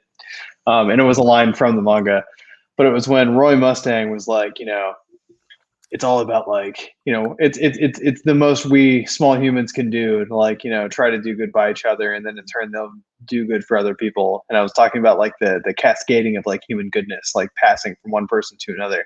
Oh, it was my junior essay. It wasn't my thesis. That's way less she now that I think about it. And I was writing it about George Eliot's Middlemarch. But yeah, no, I was like, I am seriously going to open up my annual essay with a quote from a manga. And I came so close to doing it. I only ended up getting a B+ on that essay, so I should have just gone for it. Now, see, the reason that I like Roy Mustang though is because there's this trope in anime where like we get over exposition, and we all know what this over exposition fucking Churchill level speech is going to be within the first like sentence of hearing it. And every time it shows up with Roy Mustang, he's like, somebody says, "We'll fight them on the beaches. We'll fight them in the." You're on fire. Well, keep fighting them with confidence in the. You're on fire. Cooper's link us with the "You're on fire, bro" film cow video, so anyone here can watch it. Because you know who Film Cow is, right, Tripp? Mm-hmm. Yeah, of course you do. Who the fuck in our generation doesn't know who Film Cow is? Charlie the Unicorn, Llamas with Hats, Detective Heart of America. I'm sorry. If you haven't watched Detective Heart of America, the movie, you're wrong, objectively speaking. Yeah. Good. The main character is a statue of an American eagle. That's all I'm going to say. Garfield's hated Monday for thousands of years, millions even. And yeah, everyone should watch Detective Heart of America, the movie. If you have access to psychotropic drugs, I highly recommend augmenting your experience with them. But this is not me encouraging people to do drugs. And you don't know what rusty spoons are about. And brothers home from the war. The feeling of rusty spoons on my salad fingers is almost orgasmic. Yeah. Which is another thing that fucking made me feel all this shit. Because, like, I'm not big on TikTok. I'm, like, high end of smaller we're big on here. We got like how many people here right now? 4. But like there's this thing going on. I was like, what generation of YouTube did you grow up with? And it's like, first off, there are generations of YouTube. Secondly, I didn't get YouTube till like my senior year of high school. What the fuck do you mean grew up with? I grew up like Racer and Robotech and the original X-Men fucking cartoon. You fucking 12-year-old. But it's perfectly reasonable to think that there are like 2 different generations of YouTubers, for instance. Like, you're talking about Salad Fingers. I saw Salad Fingers on YouTube first. I think that was a YouTube original video. No, that was on Newgrounds. Like, was that on Newgrounds first? Yeah. No way. I should have known that. I was on Newgrounds. That was way before YouTube. Okay, let's think of a YouTube original that like was really important. Lightsaber Kid. That's a YouTube original. Yeah. No, once again, YouTube and TikTok started off with people dancing to fucking music. Yeah, he was dancing, wasn't he? That kid was getting down. And keyboard Piano Cat, Chocolate Rain. Chocolate Rain. I have repeating the chorus and the refrain. This song is all verses and there's no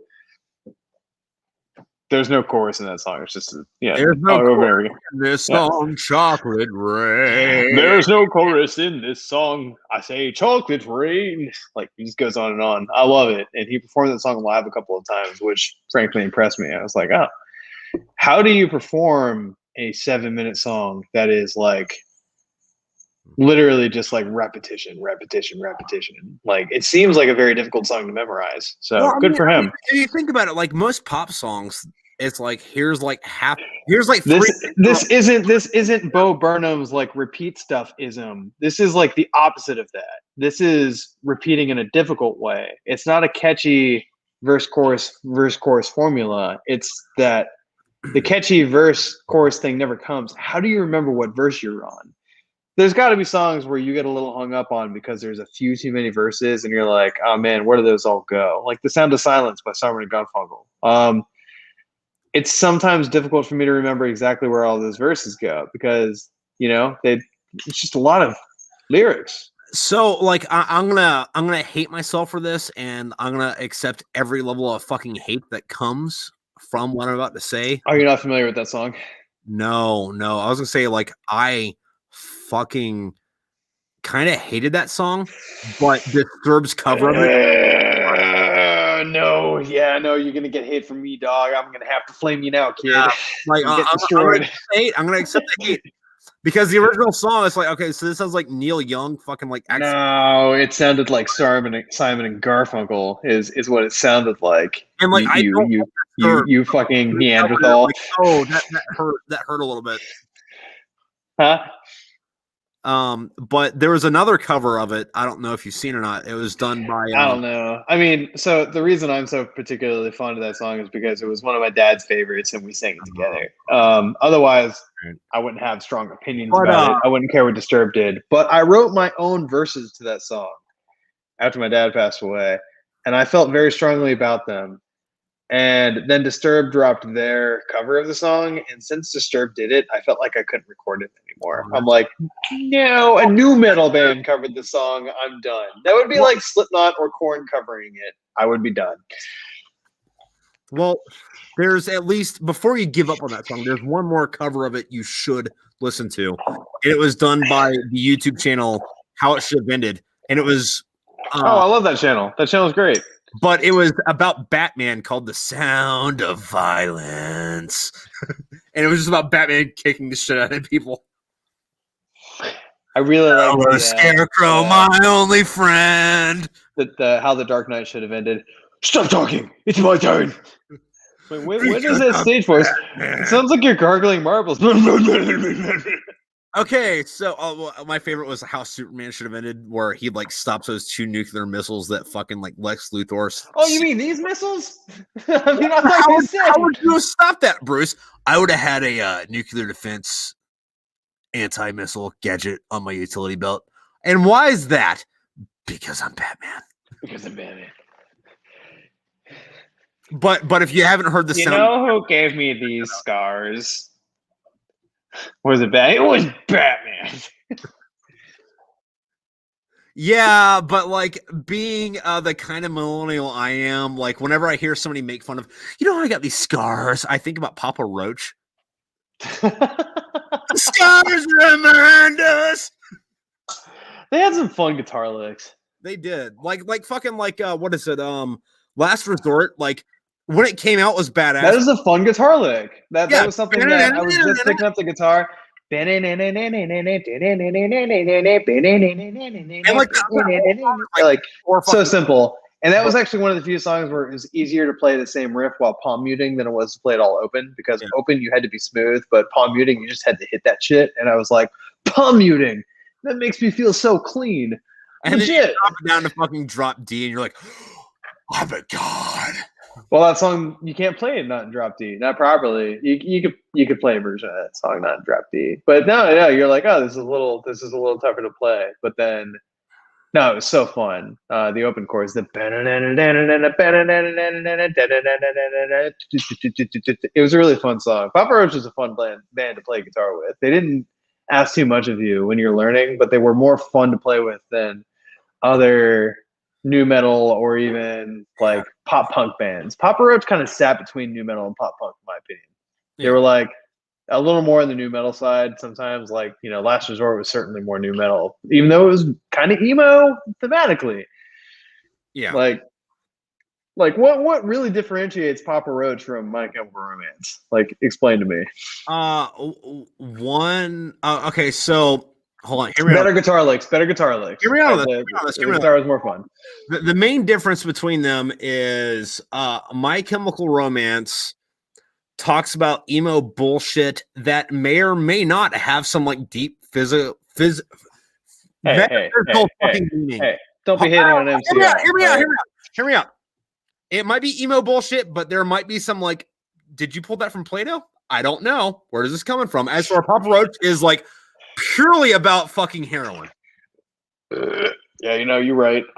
With MCR, I think it was all actually very inspired. There was a lot of creativity in the themes, not necessarily in the music. And I think that anyone who honestly says that any of the bands in that era were completely original in their sound weren't listening to enough of the bands in that era. Everyone was doing the same thing. Papa Roach was not unique. MCR was not unique. Fall Out Boy was not unique. You just had people who broke away. Well, if you really look at it in any decade. And the question I was asking here is like, is Papa Roach, like, is it right to qualify them as nu metal? Were they kind of? No, they were a little punky, weren't they? I don't think it would qualify as nu metal, because when I think of nu metal, I think of like Limp Bizkit and Korn, and then like Slipknot and Disturbed. Yeah, and Cold Chamber before Devil Driver. Yeah, which by the way, fucking. And Static X. Shut up. Remember Static X for a second. Think about Static X. Acknowledge their existence. Then move on. No. Think about Wayne Static's hair. Static X is a fucking outlier. They were trying to play guitar with the fucking drums, or they're trying to play drums with the guitar. Dude, the fucking Static X was wild. It is a loser. It was like the more nu metal version of System of a Down, but also Hispanic. Amigo. Anyway, back to my point though, like, and I would like for you to challenge me on this. Like, I want to hear your rebuttal. In any given decade, If you give me a butt, I will rebut. Yeah, rebut this. Rebut this. In any given decade, there are two bands that don't sound like. Kyle DeMario says big truck. Kyle DeMario, you and your brother showed me Static X. Anyways, I'm sorry, Tripp. Go on. Oh, in any given decade, you have two bands that don't sound like everybody else, and then everybody else just kind of bleeds together. No, I don't think that's true. I think you have more than that, and you also have less than that. Like, it really depends. Like, rebut. Okay, name a decade and name the two bands. Prove your point. The 1990s. And I will give you a band that sounds like them. Alice in Chains and Limp Bizkit. Oh, you're making this too easy. Oh my god. Alice in Chains and Limp Bizkit. Who sounds like Alice in Chains? Pearl Jam sounds like Alice in Chains. Alice in Chains. Oh, you're giving me two bands that are their own sound and everyone else sounds like them. Yeah. Oh, okay. Well, that's a little tough.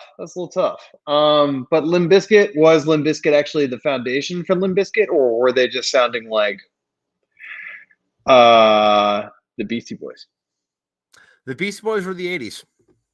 Yeah, were they sounding like the Beastie Boys? Were they just ripping off the last decade? They might have been working off the last decade. However,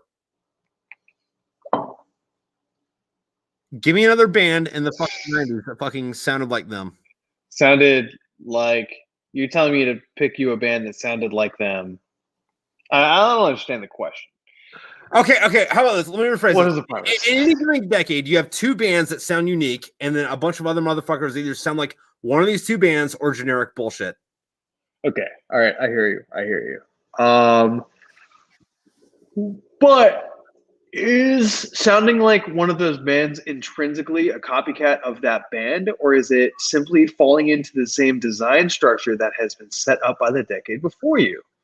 As a listener, I don't think Queens of the Stone Age or Pearl Jam were ripping off Alice in Chains. I don't think that's true.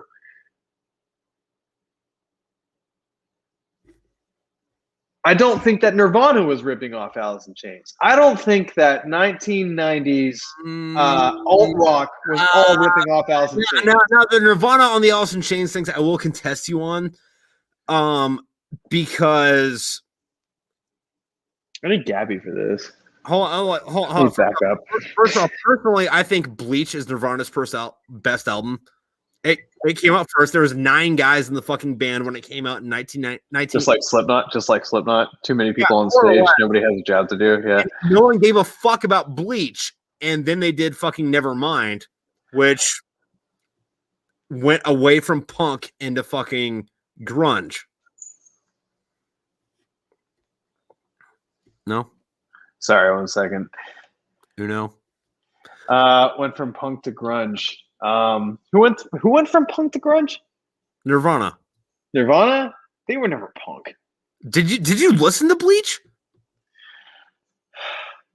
Okay, no, listen. Did they go from punk to grunge, or did they invent grunge? Because you're not going from one thing to the other. And that was the reason I'm like, all right, you're right. The first album, Bleach, pretty punky, but it was unique in its punkiness, and they pushed that further, and they kind of established the grunge genre.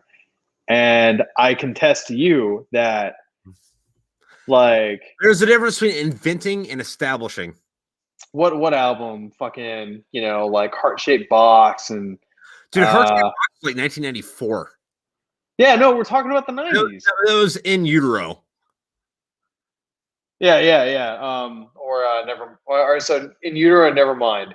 Nevermind was what, 91, I think? Yeah, I think so. Yeah, it was 91. Yeah, so Smells Like Teen Spirit, In Bloom, Breed, Lithium, Poly, Territorial Blessings, Drain You. Only a couple of other good songs on that album, honestly. Mostly Smells Like Teen Spirit. That's what that album is. It smells like Teen Spirit. Everything else is a toy. But Smells Like Teen Spirit, when that album came out, hey, Ralphie, let off the table, buddy. Hey, cut that out. Good boy. Sorry, I got to manage the dog. That happens. Nirvana's not ripping anybody off when they are doing grunge. Nobody did grunge before Nirvana and did it better than Nirvana. Like it was just Nirvana, like doing grunge. Like it was just Kurt Cobain not washing his hair. I agree with you that no one did grunge better than Nirvana. However, who did it before? And that was your whole argument. Everyone in the '90s or any decade is two bands, and everyone else is ripping off that two bands. And I said, give me an example, and you didn't name Nirvana. Who's out of who are your two examples? Out of hi, we have dog now. Out of damn, who are your two bands? I didn't give you bands. Yeah, you did. You gave me two bands in the '90s, and you said these are the two bands that everyone was ripping off of. No, Kyle, he didn't name Primus. Holy shit, though, Primus. Also a very argument-defeating band. Thank you, Kyle. Yeah. All right, no, you gave me two bands. It was Alice in Chains and Nirvana. And no, it was Alice in Chains. No. You said, oh, so you don't even know. You don't even know, huh? Yeah. You don't even know. You don't even know what your argument was. You said Alice in Chains was one of them, and I said Queens of the Stone Age, Pearl Jam. Queens of the Stone Age was a 2000 band. Were they 2000s? I thought they got going in the late 90s. They might have got going in the 90s. You're right though. And even Pearl Jam is more of a 2000s band. Those are definitely 2000s. It's like a fucking mid 90s thing. Those are definitely 2000s alt rock. Oh, fuck you.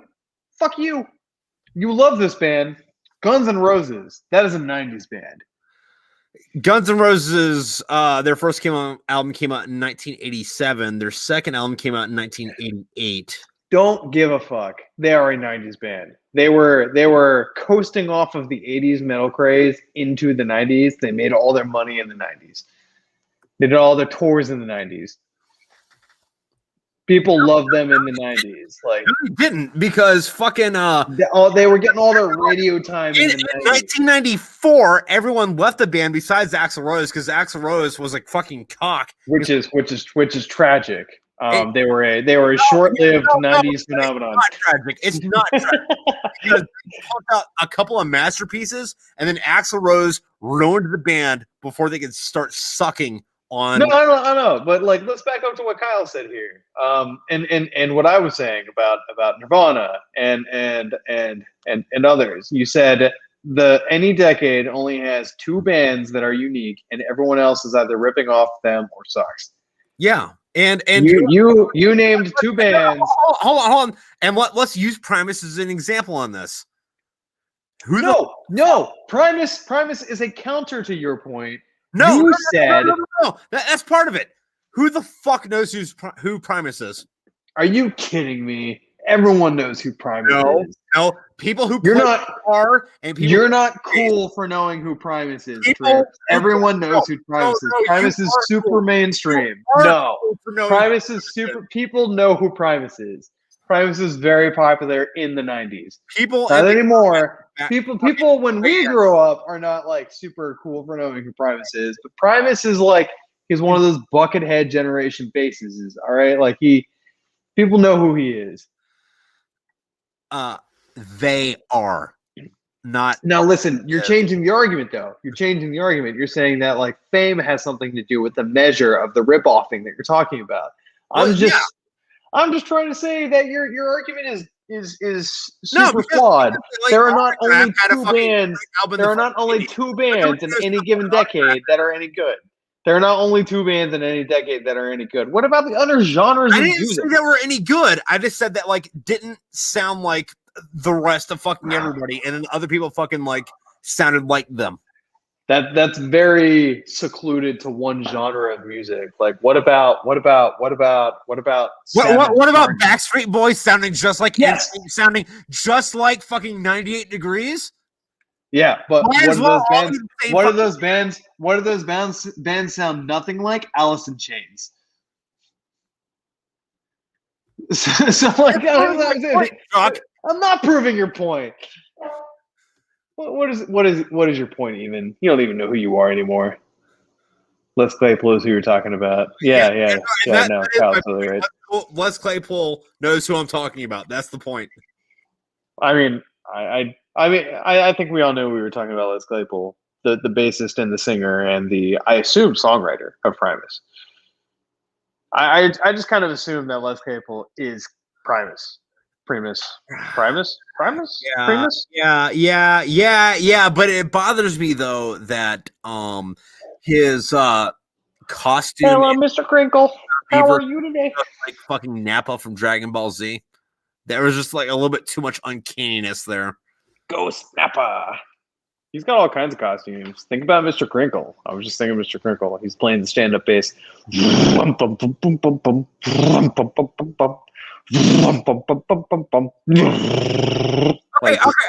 on real quick. I want to tie this music thing back to the original conversation. And hear me out on this, right? Okay, I'm listening. Hear me out on this. We have this like post-apocalyptic fucking nightmare where oh my god! All right, no, hear me out. Who's still tuned in? Anyone who's still tuned in who wasn't at the beginning, because I think we were alone when this first came up. We were talking about the vanity of the apocalypse. Anyway, fucking the apocalypse goes the wrong way. Satan over fucking rules the entire fucking earth because apocalypse went wrong. Satan won.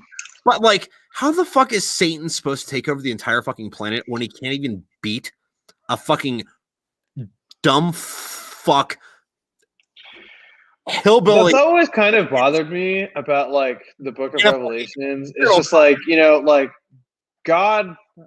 Oh wait, no, Les Claypool is who you talked about. He's also in Meathead.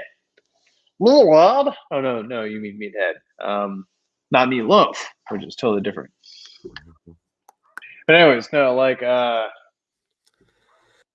thing that always bothered me about the Catholic apocalypse, the Catholopolis, if you will. You won't. I get that. That was a dumb name. But is like so thousands of years ago, God didn't even fight Satan. God had Gabriel do it, and Gabriel handily beat him and stuffed him into hell in a nice little box. And he was just like, which it's kind of a boss move. Like, I don't have to fight you to get my lackey to do it for me. Also, that was all kind of like invented post-prophet age. Hell's a fairly new concept, and like when you start to look at religious historically, like evangelical, you're gonna like be on fire and die shit. That's like 17 or 1800s, isn't it? That's super new. Yeah, it's super new. It's very new. I mean, like that Tartarus, but like pretty much nobody went there. That characterization of hell is very new. The idea of hell is not as new, but it's still very new. It's less than 1,000 years old. It's less than 1,000 years old. Far back, like hell is just like, this is a minor inconvenience. I mean, if you read through the whole Bible and you talk about the enemy, the tempter, the sinner, like these concepts.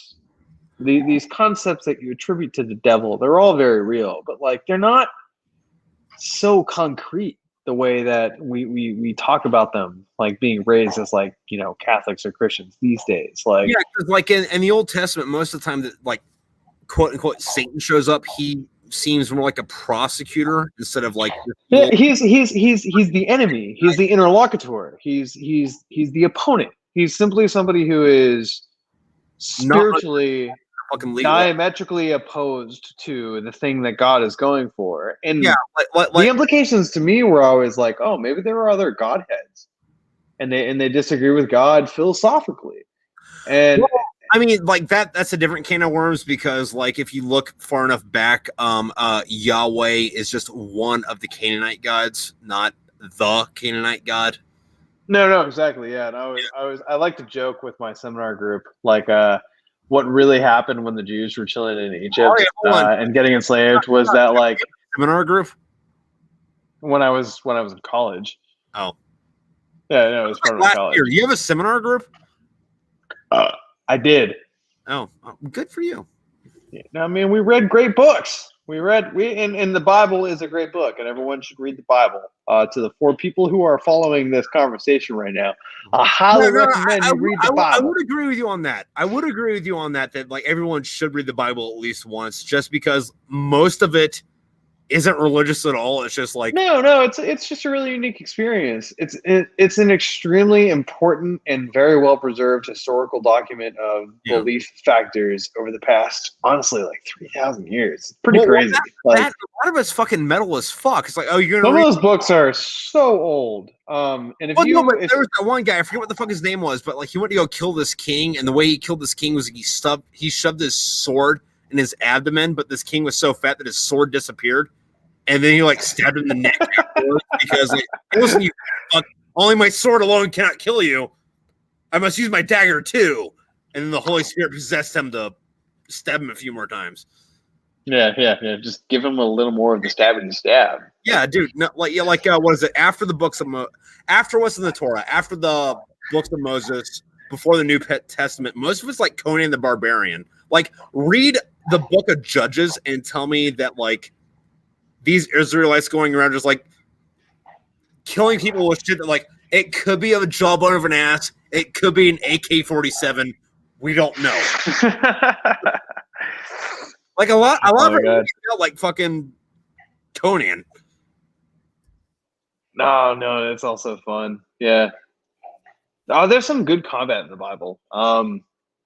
Some good combat, some disgusting recon. Like, they raped our sister in the Old Testament. I want to say Exodus. Might have been Genesis. Might have still been Genesis. I want to say it was Exodus. Or are you talking about the the circumcision story? No, it was Genesis. It was Genesis. No, that was way after that because that was David.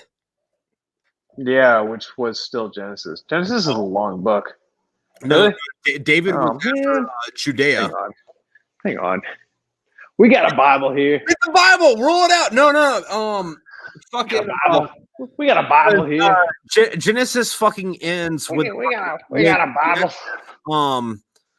The whole fucking like David fucking story arc thing. That's. I think it's before. No. David is still all Genesis. Genesis covers a lot more than you're thinking. Genesis covers fucking so much shit. It's the creation story. It's the kicked out of the Garden of Eden story. It is the like Joseph and the Amazing Technicolor Dreamcoat by Weber story. Yeah. Like that's all Genesis. Like that all falls into Genesis. Dude, I'm pretty sure it's way after. Exodus literally means getting kicked out. And it's not about the Holy Land. It's about sorry. And it's not about the garden. It's about the Holy Land. And that's after Egypt. And what you're describing was part of the Holy Family. This is still part of the Abrahamic line. The entire Abrahamic story takes place in Genesis. Dude, that's in Samuel. That's Samuel 1:18-27. Wait. All right, so what are we talking about here? When I forget what the fuck David wants, but Saul's like, yeah, give me a certain part of the human anatomy that Jews. Nope, we're talking about two different stories. I was talking about the you should convince them all to circumcise themselves because they raped your daughter, and then when they're all sore from their circumcisions, you should go murder them. That is definitely Genesis. Oh, no. I was thinking about when David did it. Like you and I are talking about two different stories. Yeah, no. I was thinking about like when and frankly, that's a different David. Yeah, but at the same time though, I was like, is this gonna become a theme? Yeah. I wonder if this will become a trend. Joshua fit the battle of Jericho, and the wall came tumbling down. Anyway, earlier we were talking about this movie called Movie 23, which was yeah, you were. Yeah, there's a part in it where this like weird nerdy fucking British dude goes on this blind date with like Holly Berry. They like met on Tinder, and they're like doing the fucking like truth dare lie or fucking what's that game? It's not truth or dare, but it's like a step above truth or dare. But they're Fear Factor. Never have I ever. Yeah. But is it a drinking? It might have been truth or dare, but they're playing truth or dare, right? And Holly Berry's like, "Hey, so are you circumcised?" And this English dude's like, "Hey, so we haven't. I'm not circumcised, and most people in Europe aren't circumcised because of the." And then he taps his fingers together because of the trouble. You're in trouble. And I was like, dude, that's a really fucking. Oh no, you told me about this. Yeah, that's a really fucking fun euphemism. You fucking piece of shit. Which by the way, fucking, this is a completely different conversation, but like, on this show, on my fucking Tripp Smoker thing, I have a lot of fucking Irish people on here that I have fucking conversations with, just because, like, however it ended up, fucking, I read a lot of fucking like Irish fucking literature of people that are alive now that can be on here to talk about this shit, and I always give them shit because it's like, so this really bloody civil war you guys had from the fucking 40s to the 80s, where like hundreds of thousands of people died, you just refer it to as the Trouble. And I was having this conversation. They called World War II the emergency. That was the next point I was going to bring up. Yeah. Okay, yeah. Who wrote a book called God damn, fucking hold on. It's not Blood Red Sand. Blood Red Sand's the sequel. It doesn't come out till fucking. Blood Red Sand is about John Basselin. No, hold on, give me a second. Blood Red Sand is written by John Basselin. No. He's got a book. Oh no, I'm sorry. That's not Blood Red Sand. That's Red Blood Black Sand. Yeah, no, but he's got a book called Blood Red Sand that comes out this June. That's about the UN going to fucking fight Martians. Different book. Saul wanted 200 foreskins of the Philistines from David. Jacob's sons Levi and Simeon smoked out Shechem and his town because Jacob's daughters Dinah got raped, thus pissing off Jacob's kids. Yeah, that is Genesis. That story is Genesis. Bobby Bookworm, tell me where that is in the Bible to settle this argument. That's got to be Genesis. While he's doing that is where all that took place. That is Genesis. Yeah, no, and they were like, oh, yo, you want to, you got to cut your penises to symbolically be a part of us. And while they were all like sore from getting their dicks cut, they murdered them all, which is so ballin'. Like, it is. But we were having a dumb argument because we didn't realize that we were dumb argument continued. Fucking his first book was called hold on, give me a second. What was that? It was called Big Red. And it was about fucking UN fucking dudes going to fucking fight on Mars. And it was, I don't want to say it was a ripoff of fucking Starship Troopers, but it was close enough to where I could say that, but at the same time it was like super fucking enjoyable and I love the fuck out of it. But I mean, Starship Troopers is a ripoff of itself though. Yeah, but anyway, fucking I had this dude on the fucking show, Damian Larkin, great fucking dude, fucking great fucking author.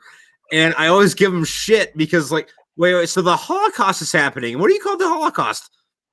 The emergency. The emergency. Emergency. Holocaust incoming. Remind me not to let the Irish name fucking anything.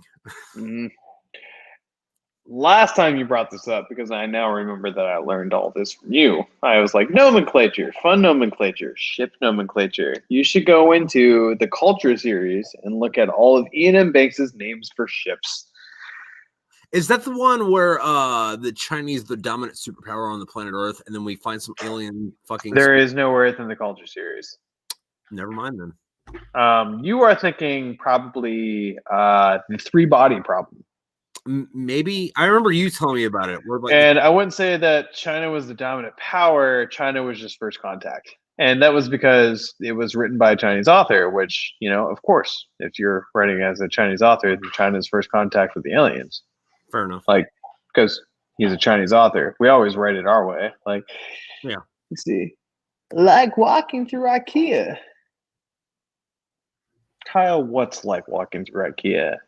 You have a 20-second delay here. You must all understand this. The app that Tripp is using to have this conversation gives us at least a 20-second delay. You need to give us more context. Fuck. I'm sorry. I lost my cool. Parker lost his cool. He wasn't cool there for a second. Everyone take some time to get their cool. Kyle! You're not cool! Anyways.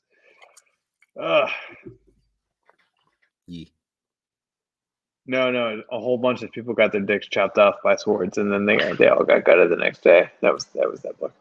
So I'm taking a fucking I have something I want to talk to you about because I think you would get it. Okay. And I'm going to start this off with something else. I'm going to transition into this, right? Okay. Oh, wait. Time getting defiled is Genesis 34. David slicing and dicing 200 Philistines is in 1 Samuel. Fuck, we're both right. God damn it. Don't you hate that? Okay, so you're not both wrong. Bobby Bookworm. You're not both wrong. You're both right. It's like, dude, I'm trying to win an argument. Can you make me right? But hey, Bobby, by the way, fucking thanks for fucking doing that. No, very, very clutch, very clutch. It's been probably 4 years since I've read it, so really appreciate your coming through on that, Genesis. And as anyone who wants to like be in literature and like how shit goes, you should probably read the Bible like once a decade, maybe. I think. Would that be a fair assessment, Chuck? I mean, it's really hard to keep track of it all. The fact that Samuel's comes after Ruth for me really fucks me up because, man, I thought, no, if I'd actually sat down and thought about it, Genesis, Exodus, Leviticus, Numbers, Deuteronomy, Joshua, Judges, Ruth, 1st and 2nd Samuel, 1st and 2nd Kings. I know that Samuel is there, but it fucks me up that the story that we were talking about was like so split up. But no, like I assume that Bobby Bookworm, I love you, Bobby, is correct. Simply because you're not a part of this conversation, and that makes you Wikipedia. You're just right. Like Bobby Bookworm over here is just the fucking fact checker. Exactly. You're fact checking us. Now I do have a Bible next to me. Keep it up. Keep doing it. After this conversation, I may feel so inclined as to pick up my Bible and read through it. So you're asking me decade? Once a decade? Dude, that was like 3 fucking topics ago. No, it wasn't. So you're asking me a decade? Once a decade? Like how often you should read the Bible? I don't think that's no, I'm sorry. That I would say like maybe once a decade you should read the Bible. I don't think that's necessary. I think you should read it one time. I think everyone should read the Bible one time. Like it's not a great read it one time and then check up on your facts once a decade. Sure. That's a great idea, actually. Check up on your facts. There are on that though, that also refamiliarates with the fucking origins of fucking like Western literature. There's not an extraordinarily good out there a denominational Bible summary group, you know? Yeah. And don't get me wrong, like I've read up when it's been a while since I've read a book and I'm like, I don't have my Bible on me and I'm certainly not going to read the entirety of Chronicles. Well, that's what or something like that right now. Like you hit up Schmoop or Smarks Notes, and those are pretty good. Like I'll give them that. They do a pretty good job. They are just trying to summarize. So you should at least like hit that up if you're somebody who likes to get into religious arguments frequently. But if that's not your shtick, who fucking cares? Read the thing once. I would argue against that because and this is coming from a in the argument of understanding Western literature. Just because of like references fucking to the Bible, just because fucking biblical allegory. Yeah, no, that's a fucking thing, man. Like fucking like if you want to understand what happened in the fucking like King Arthur fucking epic cycle, you kind of have to at least. You're talking about like old shit though. Like people can get references to King Arthur without getting the references of the original story of King Arthur to the Bible. Oh yeah, no, you can get them, but like if you want to take the deep dive. Like listen, it's not necessary to read the original novel. Nobody has to read Don Quixote. No, I would argue on that. Like not on the ideological. I'm sorry, not on the metaphorical side on that. Like you need to read Don Quixote.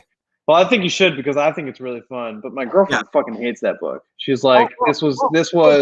Do you know why? 700 pages of drivel. Do you know why your girlfriend hates that book? Your girlfriend hates that book because Donald Trump said windmills are bad. That is the literally tilting against windmills origin story. Also, for those of you listening at home that didn't get that, Don Quixote, I'll let you. Tilting. Tilting means jousting. You want Chuck? You do it. You do it. Donald Trump doesn't like fucking windmills. Don Quixote did not like windmills. Well, all right. So Don Quixote was a middle-aged, dying, delusional old man who, in his old age, after reading too many fiction books, actually believed that he was a knight, and he renamed himself Don Quixote of La Mancha. And he grabbed a donkey boy. What was his name? Sancho. Fuck, what was it? One of the Sancho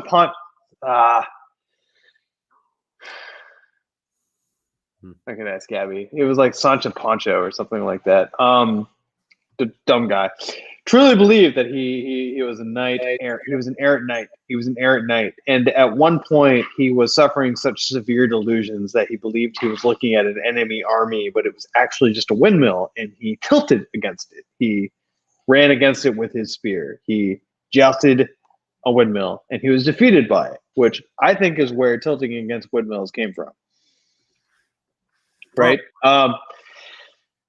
Yeah, it's a pointless endeavor, tilting against windmills. Yeah, this is considered the original novel, and the way it was written was like satire before it was cool, because the author's like, this guy totally existed, and I did a bunch of research, and I finally found all of the documentations to support the exploits of, Don Quixote of La Mancha.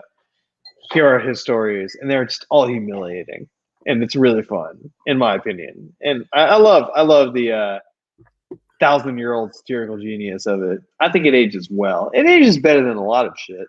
Yeah, no, because like even like say like some shit like the fucking Three Musketeers, like you can read that now and still not get what the fuck was going on. Three Musketeers is okay. No. I'm just saying in the fact that like, or in the manner of you read it now and compare it to like what's going on with your life now, how much translates to what happened back then. Yeah, no, totally. I think Don Quixote holds up really well, especially compared to. Oh, I know it's a red book. Where is that book? You know what's really funny about Gulliver's Travels? We did that one in school. Yeah. And I never thought about this before, like having read Gulliver's Travels. Every single one of his travels, they talk a lot about poop. Well, yeah, but like it's just like one of the most important parts of society, though.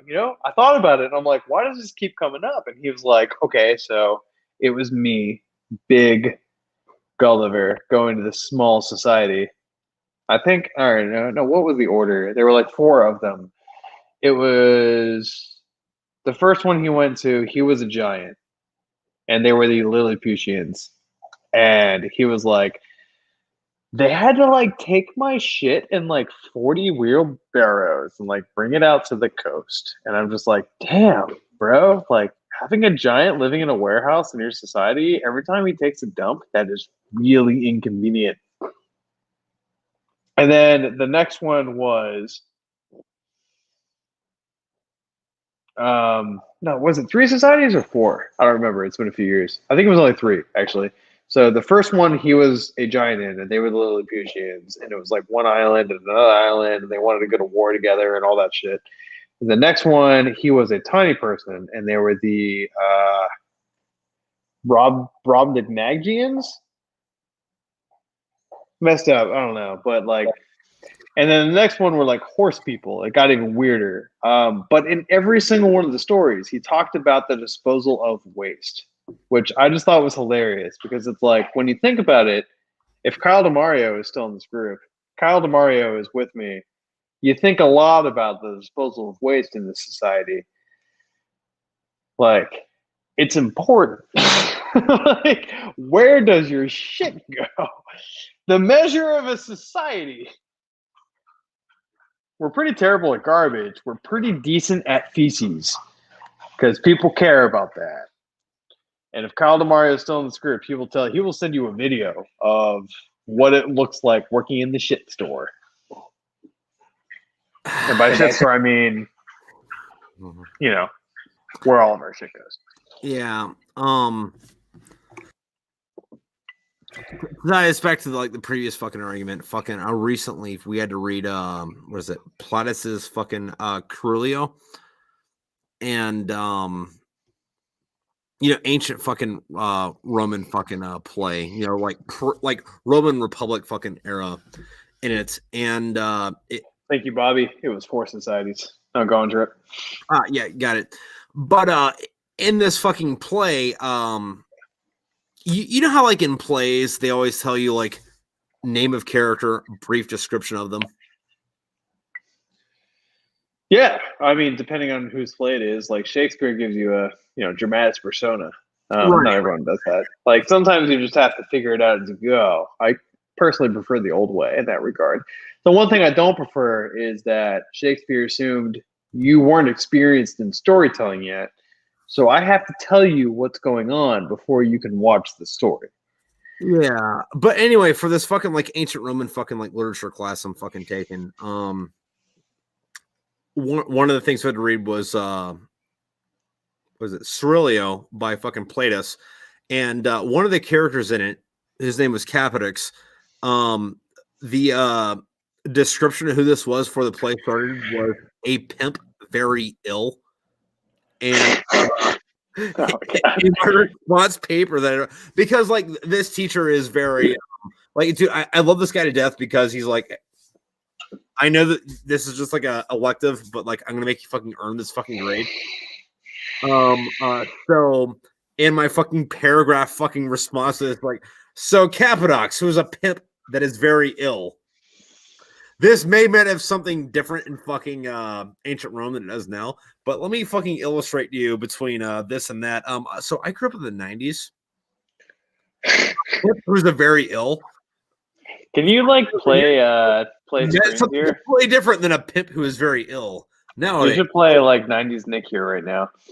Yeah. So like in my fucking response paper, I was like, I know that I'm not supposed to imagine this character looking like Miles Davis, but yeah. Hope it makes you ill. Hope it makes you ill. Yeah. Anyway, Chuck, can you do me a favor? I probably can. Okay, talk for a minute. Okay, 1 minute straight. Do it. I love the old man. He'd never wronged me. He'd never given me insult. For his gold, I had no desire. I think it was his eye. Yes, it was this. One of his eyes resembled that of a vulture. It was a pale blue eye with a film over it. Whenever it fell upon me, my blood ran cold.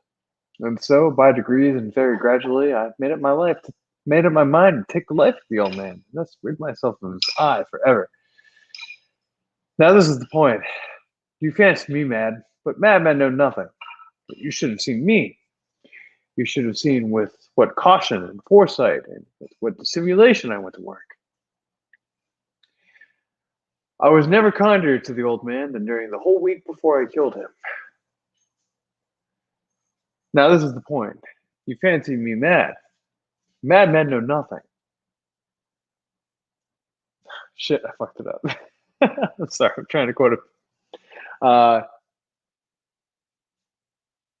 Edgar Allan Poe.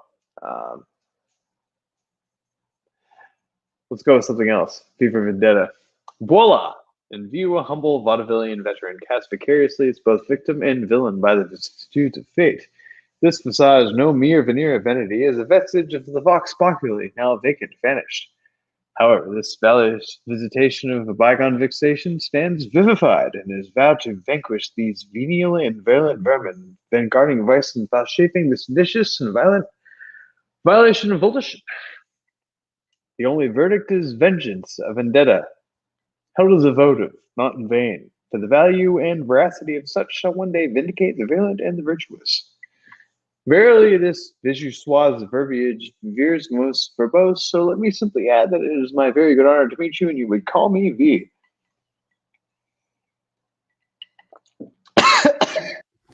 Can we just acknowledge that Hugo Weaving is the king of the nerds? I love Hugo Weaving so much. Is Hugo Weaving the king of nerds, or did he just act? And I'm the king of nerds for knowing the whole speech.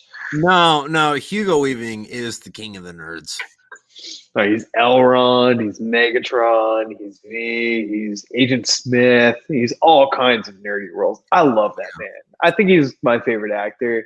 He's certainly not the best actor. I don't think he's Star Wars or Star Trek, but besides that, no, he's got the fucking. He's certainly not the best actor. Like, it's not like Hugo Weaving is like high and running for like, best actor in the world. Who could stand up to him? It's like, but I just fucking love him. He's so great. No, because like best actor in the world is definitely fucking Gary Oldman. But I mean, oh my god, dude! When you showed me, let's talk about True Romance for a minute. If anyone else is actually still on here listening into this conversation, weigh in if you have seen True Romance. Where Gary Oldman plays a black dude who's like, it must be White Boy Day, and like fucks up fucking Christian fucking Slater. Christian Slater. It must be White Boy Day, and like fucks. You must have thought it was White Boy Day. It's not White Boy Day, is it? No, man, it's not White Boy Day. This is coming from Kyle. Tyler loves Gary Oldman. I showed this to him. You know what's funny is that movie True Romance. Like also Kyle. Fuck you. Camping. Hit me up. All right. But the script was written by fucking Quentin Tarantino. He just didn't make the movie. Yeah, no, he wrote that, and he was just like, okay, so I misunderstood that when you told that to me on Ship. I thought you told me it was written for Tarantino to direct, and then he didn't direct it. I now know that Tarantino wrote that movie. Yeah, and then somebody else fucking... And then he just dropped it. He was just like, nah, this is not a Tarantino movie. Yeah. And it's not. It's really not. I mean, it could have been, but it was not. But it was not. Maybe had he done it, it would have been done in such a way. If he done it, that would have been a movie that we would, like, people would think we were annoying for talking about. Yeah, exactly, yeah. No, maybe had he done it, he would have done it in such a way that we would have thought, like, yeah, that's a Quentin Tarantino movie. But he didn't do it. He didn't direct it. He let it go. Quentin Tarantino is weird because, like, Quentin Tarantino has... Tarantino is weird. You don't have to qualify that statement. End of statement. Well, no. But hear me out on this. Another thing. So Quentin Tarantino is weird. Another thing about Quentin Tarantino. Let's go. Hear me out on this. Like, you have Pulp Fiction that like blends together with Reservoir Dogs. Well, so everyone adores Pulp Fiction. All right, fine, go on. Fucking, and then like, so we're half a bottle of whiskey deep now. On top of the Manhattans I've had. I'm this far into a fucking bottle of Jameson right now. So okay, have you documented the entire drinking of it? Because I definitely opened this bottle. I did not. I cracked this on camera with you. But anyway, yeah. Yes. Anyway, after that, fucking you get Kill Bill, which is like two different types. They're both Tarantino, but they're different. Well, enough. I really enjoyed the different ways in which Kill Bill were cut and edited. I am so glad that was two different movies. They are very fun movies, both of them. Like, would you have preferred them to be one movie? There's a way that it could have been done right, or that movie was 4 hours long and made sense. It wouldn't have been. Yeah, but that's we would have talked about it. There are not good. I should say there are not great 4 hour movies. And if there's going to be a great 4 hour movie, it is not going to be a Quentin Tarantino movie. I'm sorry. Yeah, no, hold on. But like, no and yes. So no on the If there's going to be a great 4 hour movie, it's first of all going to have an intermission because that's just respectful. Second of all, it's going to be a drama. It's not going to be a fucking Quentin Tarantino drama. All of his movies are drama. Like I was saying, Tarantino did make a 4 hour long movie, fucking The Hateful Eight, and The Hateful Eight sucked because that movie could have been an hour and a half long and made just as much sense. But Tarantino dragged it out way too long. On the other hand, as far as like dramatic movies that are like quote unquote good, they're all always extremely uncomfortable. Case in point, Schindler's List. Schindler's List is incredibly uncomfortable. That's one of the least comfortable movies ever made of all time. But it's arguably one of the best movies. That's because of how fucking fucked up it makes you feel about it.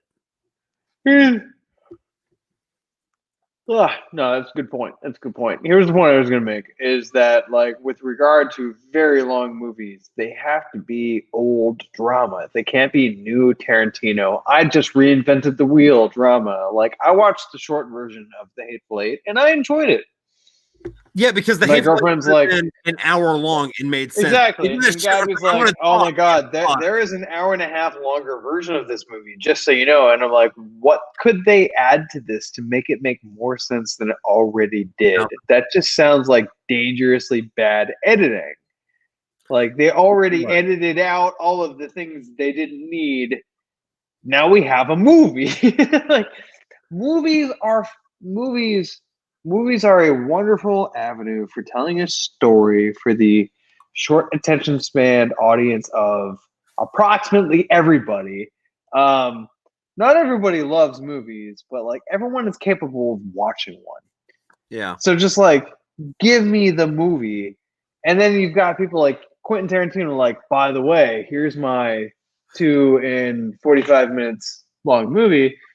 And there's also a 4-hour version. Do you want to watch it? And some people are like, fuck yeah, jizz in my eyeball. I want it. So, speaking of the greatest movie ever made, or the greatest quote-unquote movies ever made, oh, God, I don't know how to say this. So, I took a class on the history of fucking cinema. And, I want to start. No Country for Old Men. That No Country for Old Men, greatest movie ever made. Anyway, I want to start this off by saying that this dude made us watch a bunch of like really bad movies in the first half of the semester. Just so Kyle said he's going to look up White Boy Day. Kyle, I'm surprised you haven't seen that clip. Kyle, you haven't seen True Romance, dude. Kyle would love True Romance. Like that's Kyle would love that movie, dude. No. If anybody is gonna fucking have an existential crisis and look in the mirror and see Elvis, it's gonna be Kyle. But anyway, oh man, no, like, White Boy Day, like, no, I told that to Tyler. I was just like, oh, dude, this movie had this hilarious Gary Oldman skit. Like, dude, Gary Oldman, like, literally plays a black dude in this movie. He's like, oh, did they blackface him? I'm like, no, they don't. They don't even. They just, like, put him there. That's it. They gave him dreadlocks, and that was it. He's just like, I'm a black dude. Deal with it. And I'm just like, I'm pretty sure Gary Oldman's a white dude.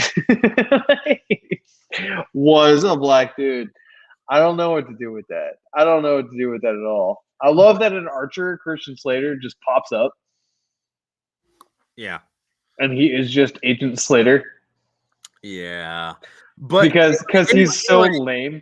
Speaking of the greatest fucking movie ever made and Slater, fucking this history of film cinema class we had to take, like the first half of the semester was this dude showing us bad movies to make a point.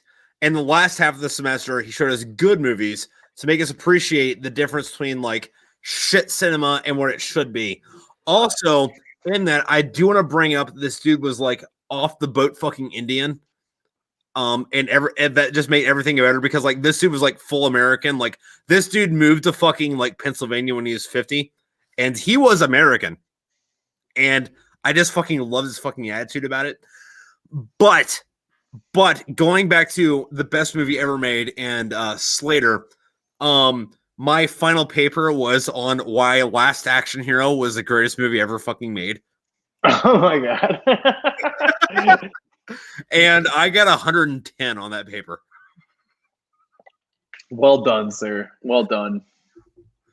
And like what it really boiled down to is like in Last Action Hero, if you look at it count for count, on average, every 5 seconds, there's 2 pop culture references. Which is, honestly, it depends on how, like, cinematic you are, because that could be terrible. Oh, no. I was defending it. No. I'm with you. That I think that's a defense. Like you and I enjoy movies that do that, but like, what if you haven't watched many movies, and this is the first movie you see?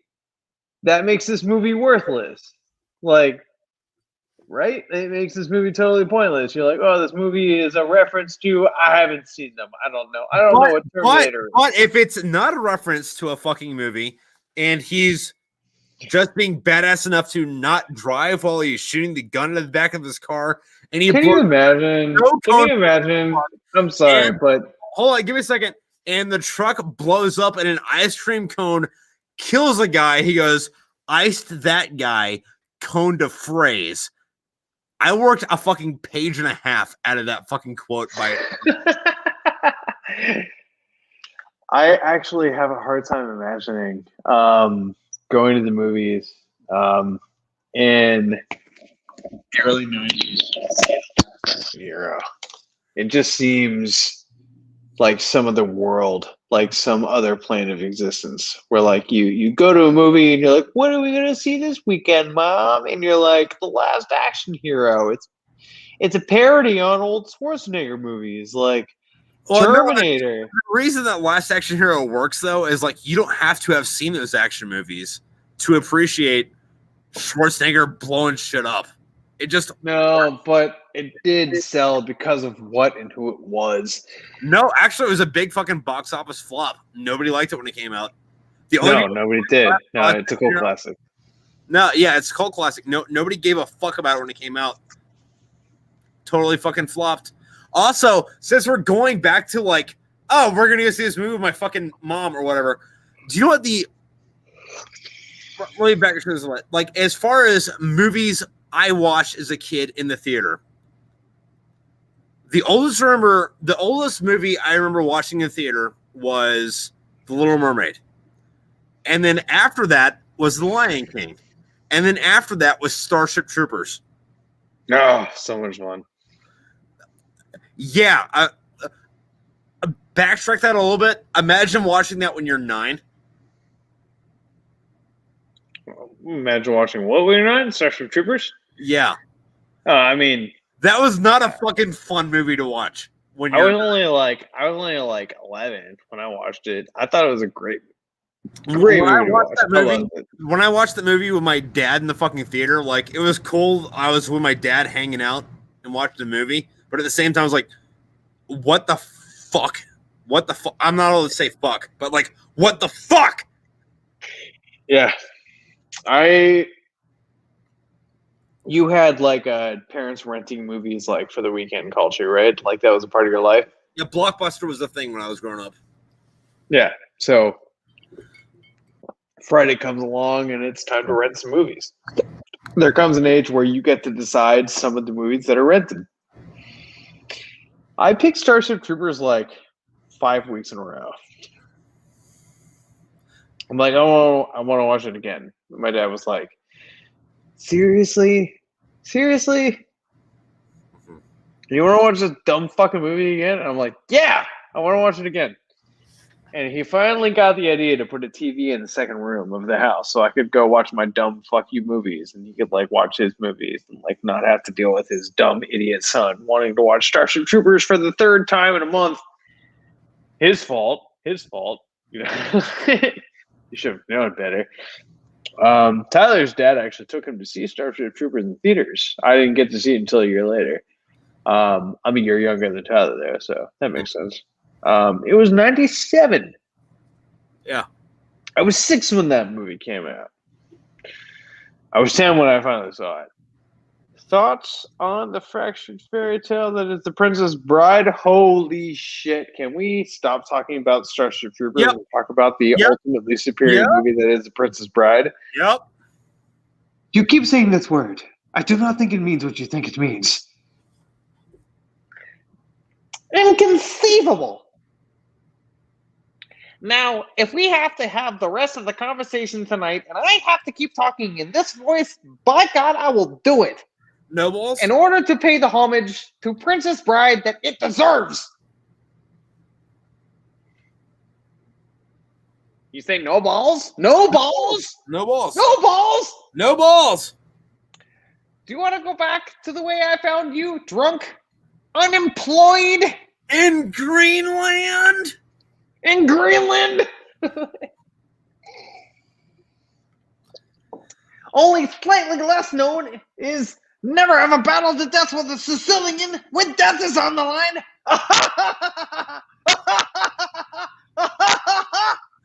Okay, so you know how I like to ruin everything? Yeah, what's up? Tell me. Okay, so you know how when he says, like, what was it, Rule 2? Rule 2? Fucking never get involved in a land war in Asia? Yeah, only slightly lesser known. Yeah, so whenever he said that, I thought, so are you telling me the Mongols didn't do it right? Because the Mongols got involved in a land war in Asia. And I personally thought that Princess Bride was a movie that everyone should see. And about maybe 2 years ago, my girlfriend had her parents over to our place for like a week back in Maryland. And her mom and dad hadn't seen The Princess Bride. I was just like, you guys haven't seen The Princess Bride? You guys were like born in like the 1800s. I'm just kidding. They're not that old. But, you know, old people. And they haven't seen The Princess Bride. And I was just like, well, this is a really good movie. So you should probably see it. So I'm going to pick this one tonight. This is my house. This is my couch. But like when you're picking a movie for somebody who is like 40 years older than you ever, they're always going to be a little like, yeah, but like, what have you done for me lately? Like with the movie, like, is it actually good? Like, so like Gabby's dad was like, well, he was Gabby's dad about it. He was just like, oh, this is fun. I like it. Gabby's mom was like, this is stupid. I can't believe Parker is trying to get me to watch this dumb 1980s like princess story movie. I'm out. So she went to bed. And a few days later, I guess she went to work. And I was sitting here feeling like really bitter about it. I'm just like, seriously, Diane? You want to watch The Princess Bride? Can I do nothing right? I must be eternally wrong. It's the only explanation. So she goes into work a few days later and she was like, oh, my daughter's boyfriend tried to get me to watch The Princess Bride. And her coworkers were all like, Diane, that's an incredible movie. Yeah, you were blurry there for a second. Are you back now? Messy. And she was like, oh man, my dumb daughter's boyfriend tried to get me to watch The Princess Bride. And they were like, Diane, that's an amazing movie. And she was like, really? And they were like, yeah, no, it's great. And she's like, what's it about? They're like, it's about this. And she's like, well, that's what he said. And they're like, yeah, it's awesome. And she told Gabby that. Gabby told me that because, of course, she wouldn't tell me that because she's way too proud. But I was just like, yeah, Diane. Yeah. Maybe when I suggest a movie and I say you should watch it, you should fucking watch it instead of like playing hard to get with a movie. You're blurry again. Well, why did you suggest watching the movie in a fucking shitty New York accent? I don't know, because I'm drunk. I'm watching too much Teenage Mutant Ninja Turtles. Watching too much Teenage Mutant Ninja Turtles. Now, here's the thing. My fellow Smurfs were all whacked. Gargamel wants to whack us.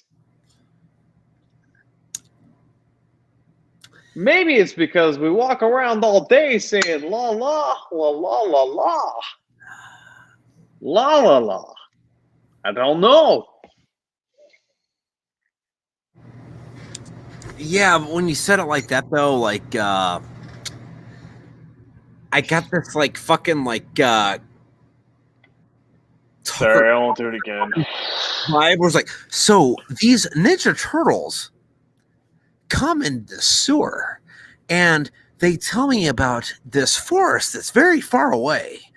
And in this forest, there's Vibrance, little blue people. Iridescence. Hello from Breetown. And these little blue people, the way I look at them, they seem like godless communists.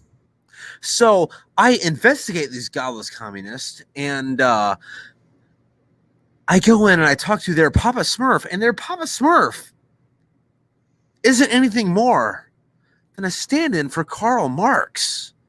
And I think maybe I don't know what I'm talking about, and maybe I should invest myself in this culture, but this white bearded man in these red pants comes out and starts talking to me about the evils of capitalism.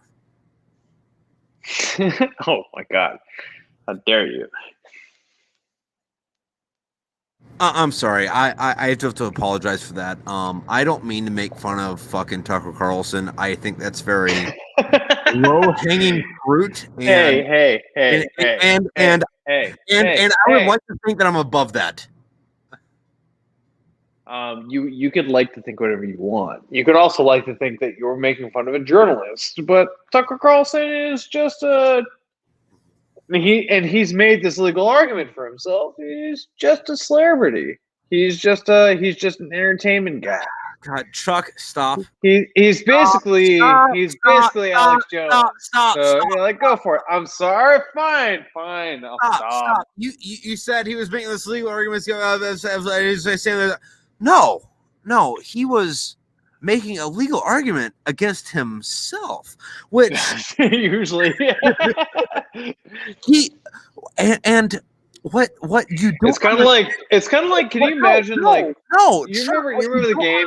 And about this, Chuck, is you're trying to say this thing that like demonizes a certain socio-economic group, but what you don't fucking put into perspective is how he's saying what he's saying about the people. 7 minutes.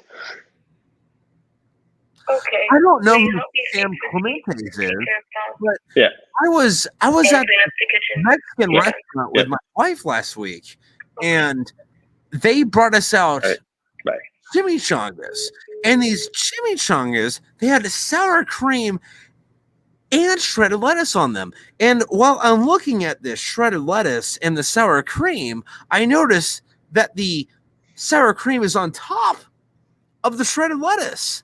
And I can only but help to think that the reason that this sour cream is on top of the shredded lettuce is because the Mexicans that I bought this food from are making a off-color social comment on white supremacy. Now, no. Let me stop you right there. And white genocide is something that is actually happening in America. And if you look at my chimichanga, you can tell that the Mexicans, these dirty bastards that are coming over the border, are trying to put all of us white Anglo-Americans. Now, if you want a way to know that white supremacy is not a real thing, the only way you have to know is that if somebody like me says white supremacy is not a real thing, okay? Now, white supremacy is not a real thing.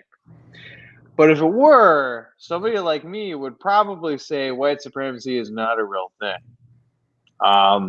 So what you're saying is that you're proving you're putting a steel bar on the backbone of what CNN is saying with their no, this has nothing to do with CNN. All I'm saying is that if white supremacy were a real thing, I would go out on a limb and I would tell you white supremacy is a real thing. Now, I'm here to tell you right now, if I say white supremacy is a real thing, it is.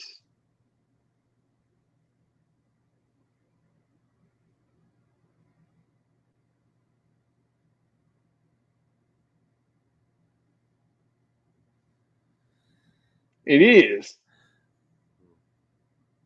Anyways, what's up? How's it going, man?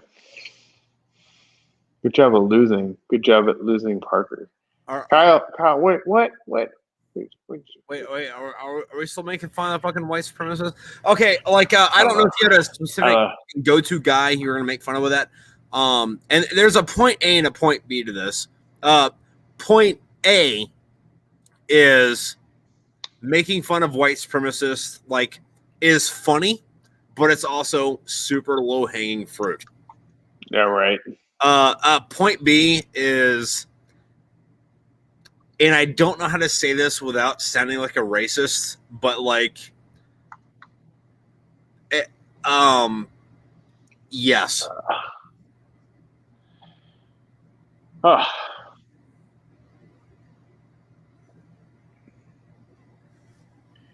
Bring it down to a conclusion.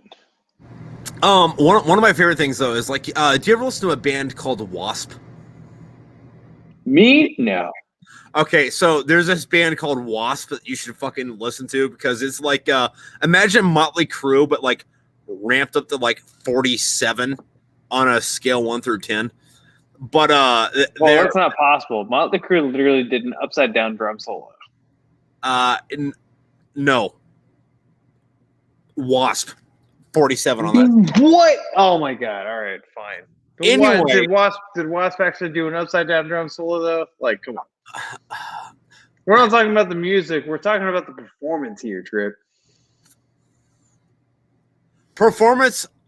They imagine Motley Crue is the Spanish, and they're coming up to take over England, and then Wasp is the typhoon that said no. Nice. Okay. All right. I'm with you on that. Anyway, I know we got to go here soon, but Wasp, their band is like W period A period S period P period, and people always have asked them what does Wasp stand for, and their lead singer Blackie Lawless is, depending on the interview, says it might be white Anglo-Saxon Protestants, or we are Satan's prophets, or we ain't sure, pal. We ain't sure, pal. Chuck, fucking, you're one of my best friends. I fucking goddamn love you to death, but it's nighttime. Hey man, love you too. It's been good chatting with you. Can't wait until the next time we can do this in person. Me either, man. Fucking maybe in May, I think, is the date, but whatever. We'll May sounds about right. Yeah. Until every adult in this country is inoculized. Everyone who wants it. And I'm just going to go on the record here with Tripp Platform as my friend, saying, hey, if you can get the shot, you should get it. And hey, just so you know, North Carolina says that if you have smoked 100 cigarettes in the past, you qualify to get the shot earlier than others. Okay. Listen, I'm going to stop you on that because my literature professor that I was talking about before, fucking, I love this guy to death. He's like on the wrong side of the fucking political spectrum as far as I'm concerned. However, me and him had some conversations, and he's been like, fucking, yeah, so I don't understand why smokers can fucking like get the fucking shot before anybody else because they have heart problems because of something they have done that's a consequence of their own fucking bullshit. And I'm like, so what you're telling me is if I want the fucking COVID shot, all I have to do is show up with a pack of cigarettes. They don't test me. No, they literally don't. They don't even. So, like, it's like I love the idea. I love the idea that you show up with like a pack of cigarettes and they're like, "All right, prove to me you're a smoker. Chief the cigarette below a smoke ring, sir." Listen, hey, fucking medical guy. I've never smoked a cigarette in my life. Hold on, give me a second. All right, I gotta get off here. Oh God, that's good. That cigarette. Oh God, that's the best cigarette I've ever had. I'm gonna start smoking now. Go me to the front of the line. All right, Chuck. Chuck, I love you. I love you, Tripp. All right, I love you too, man. Adios. Adios.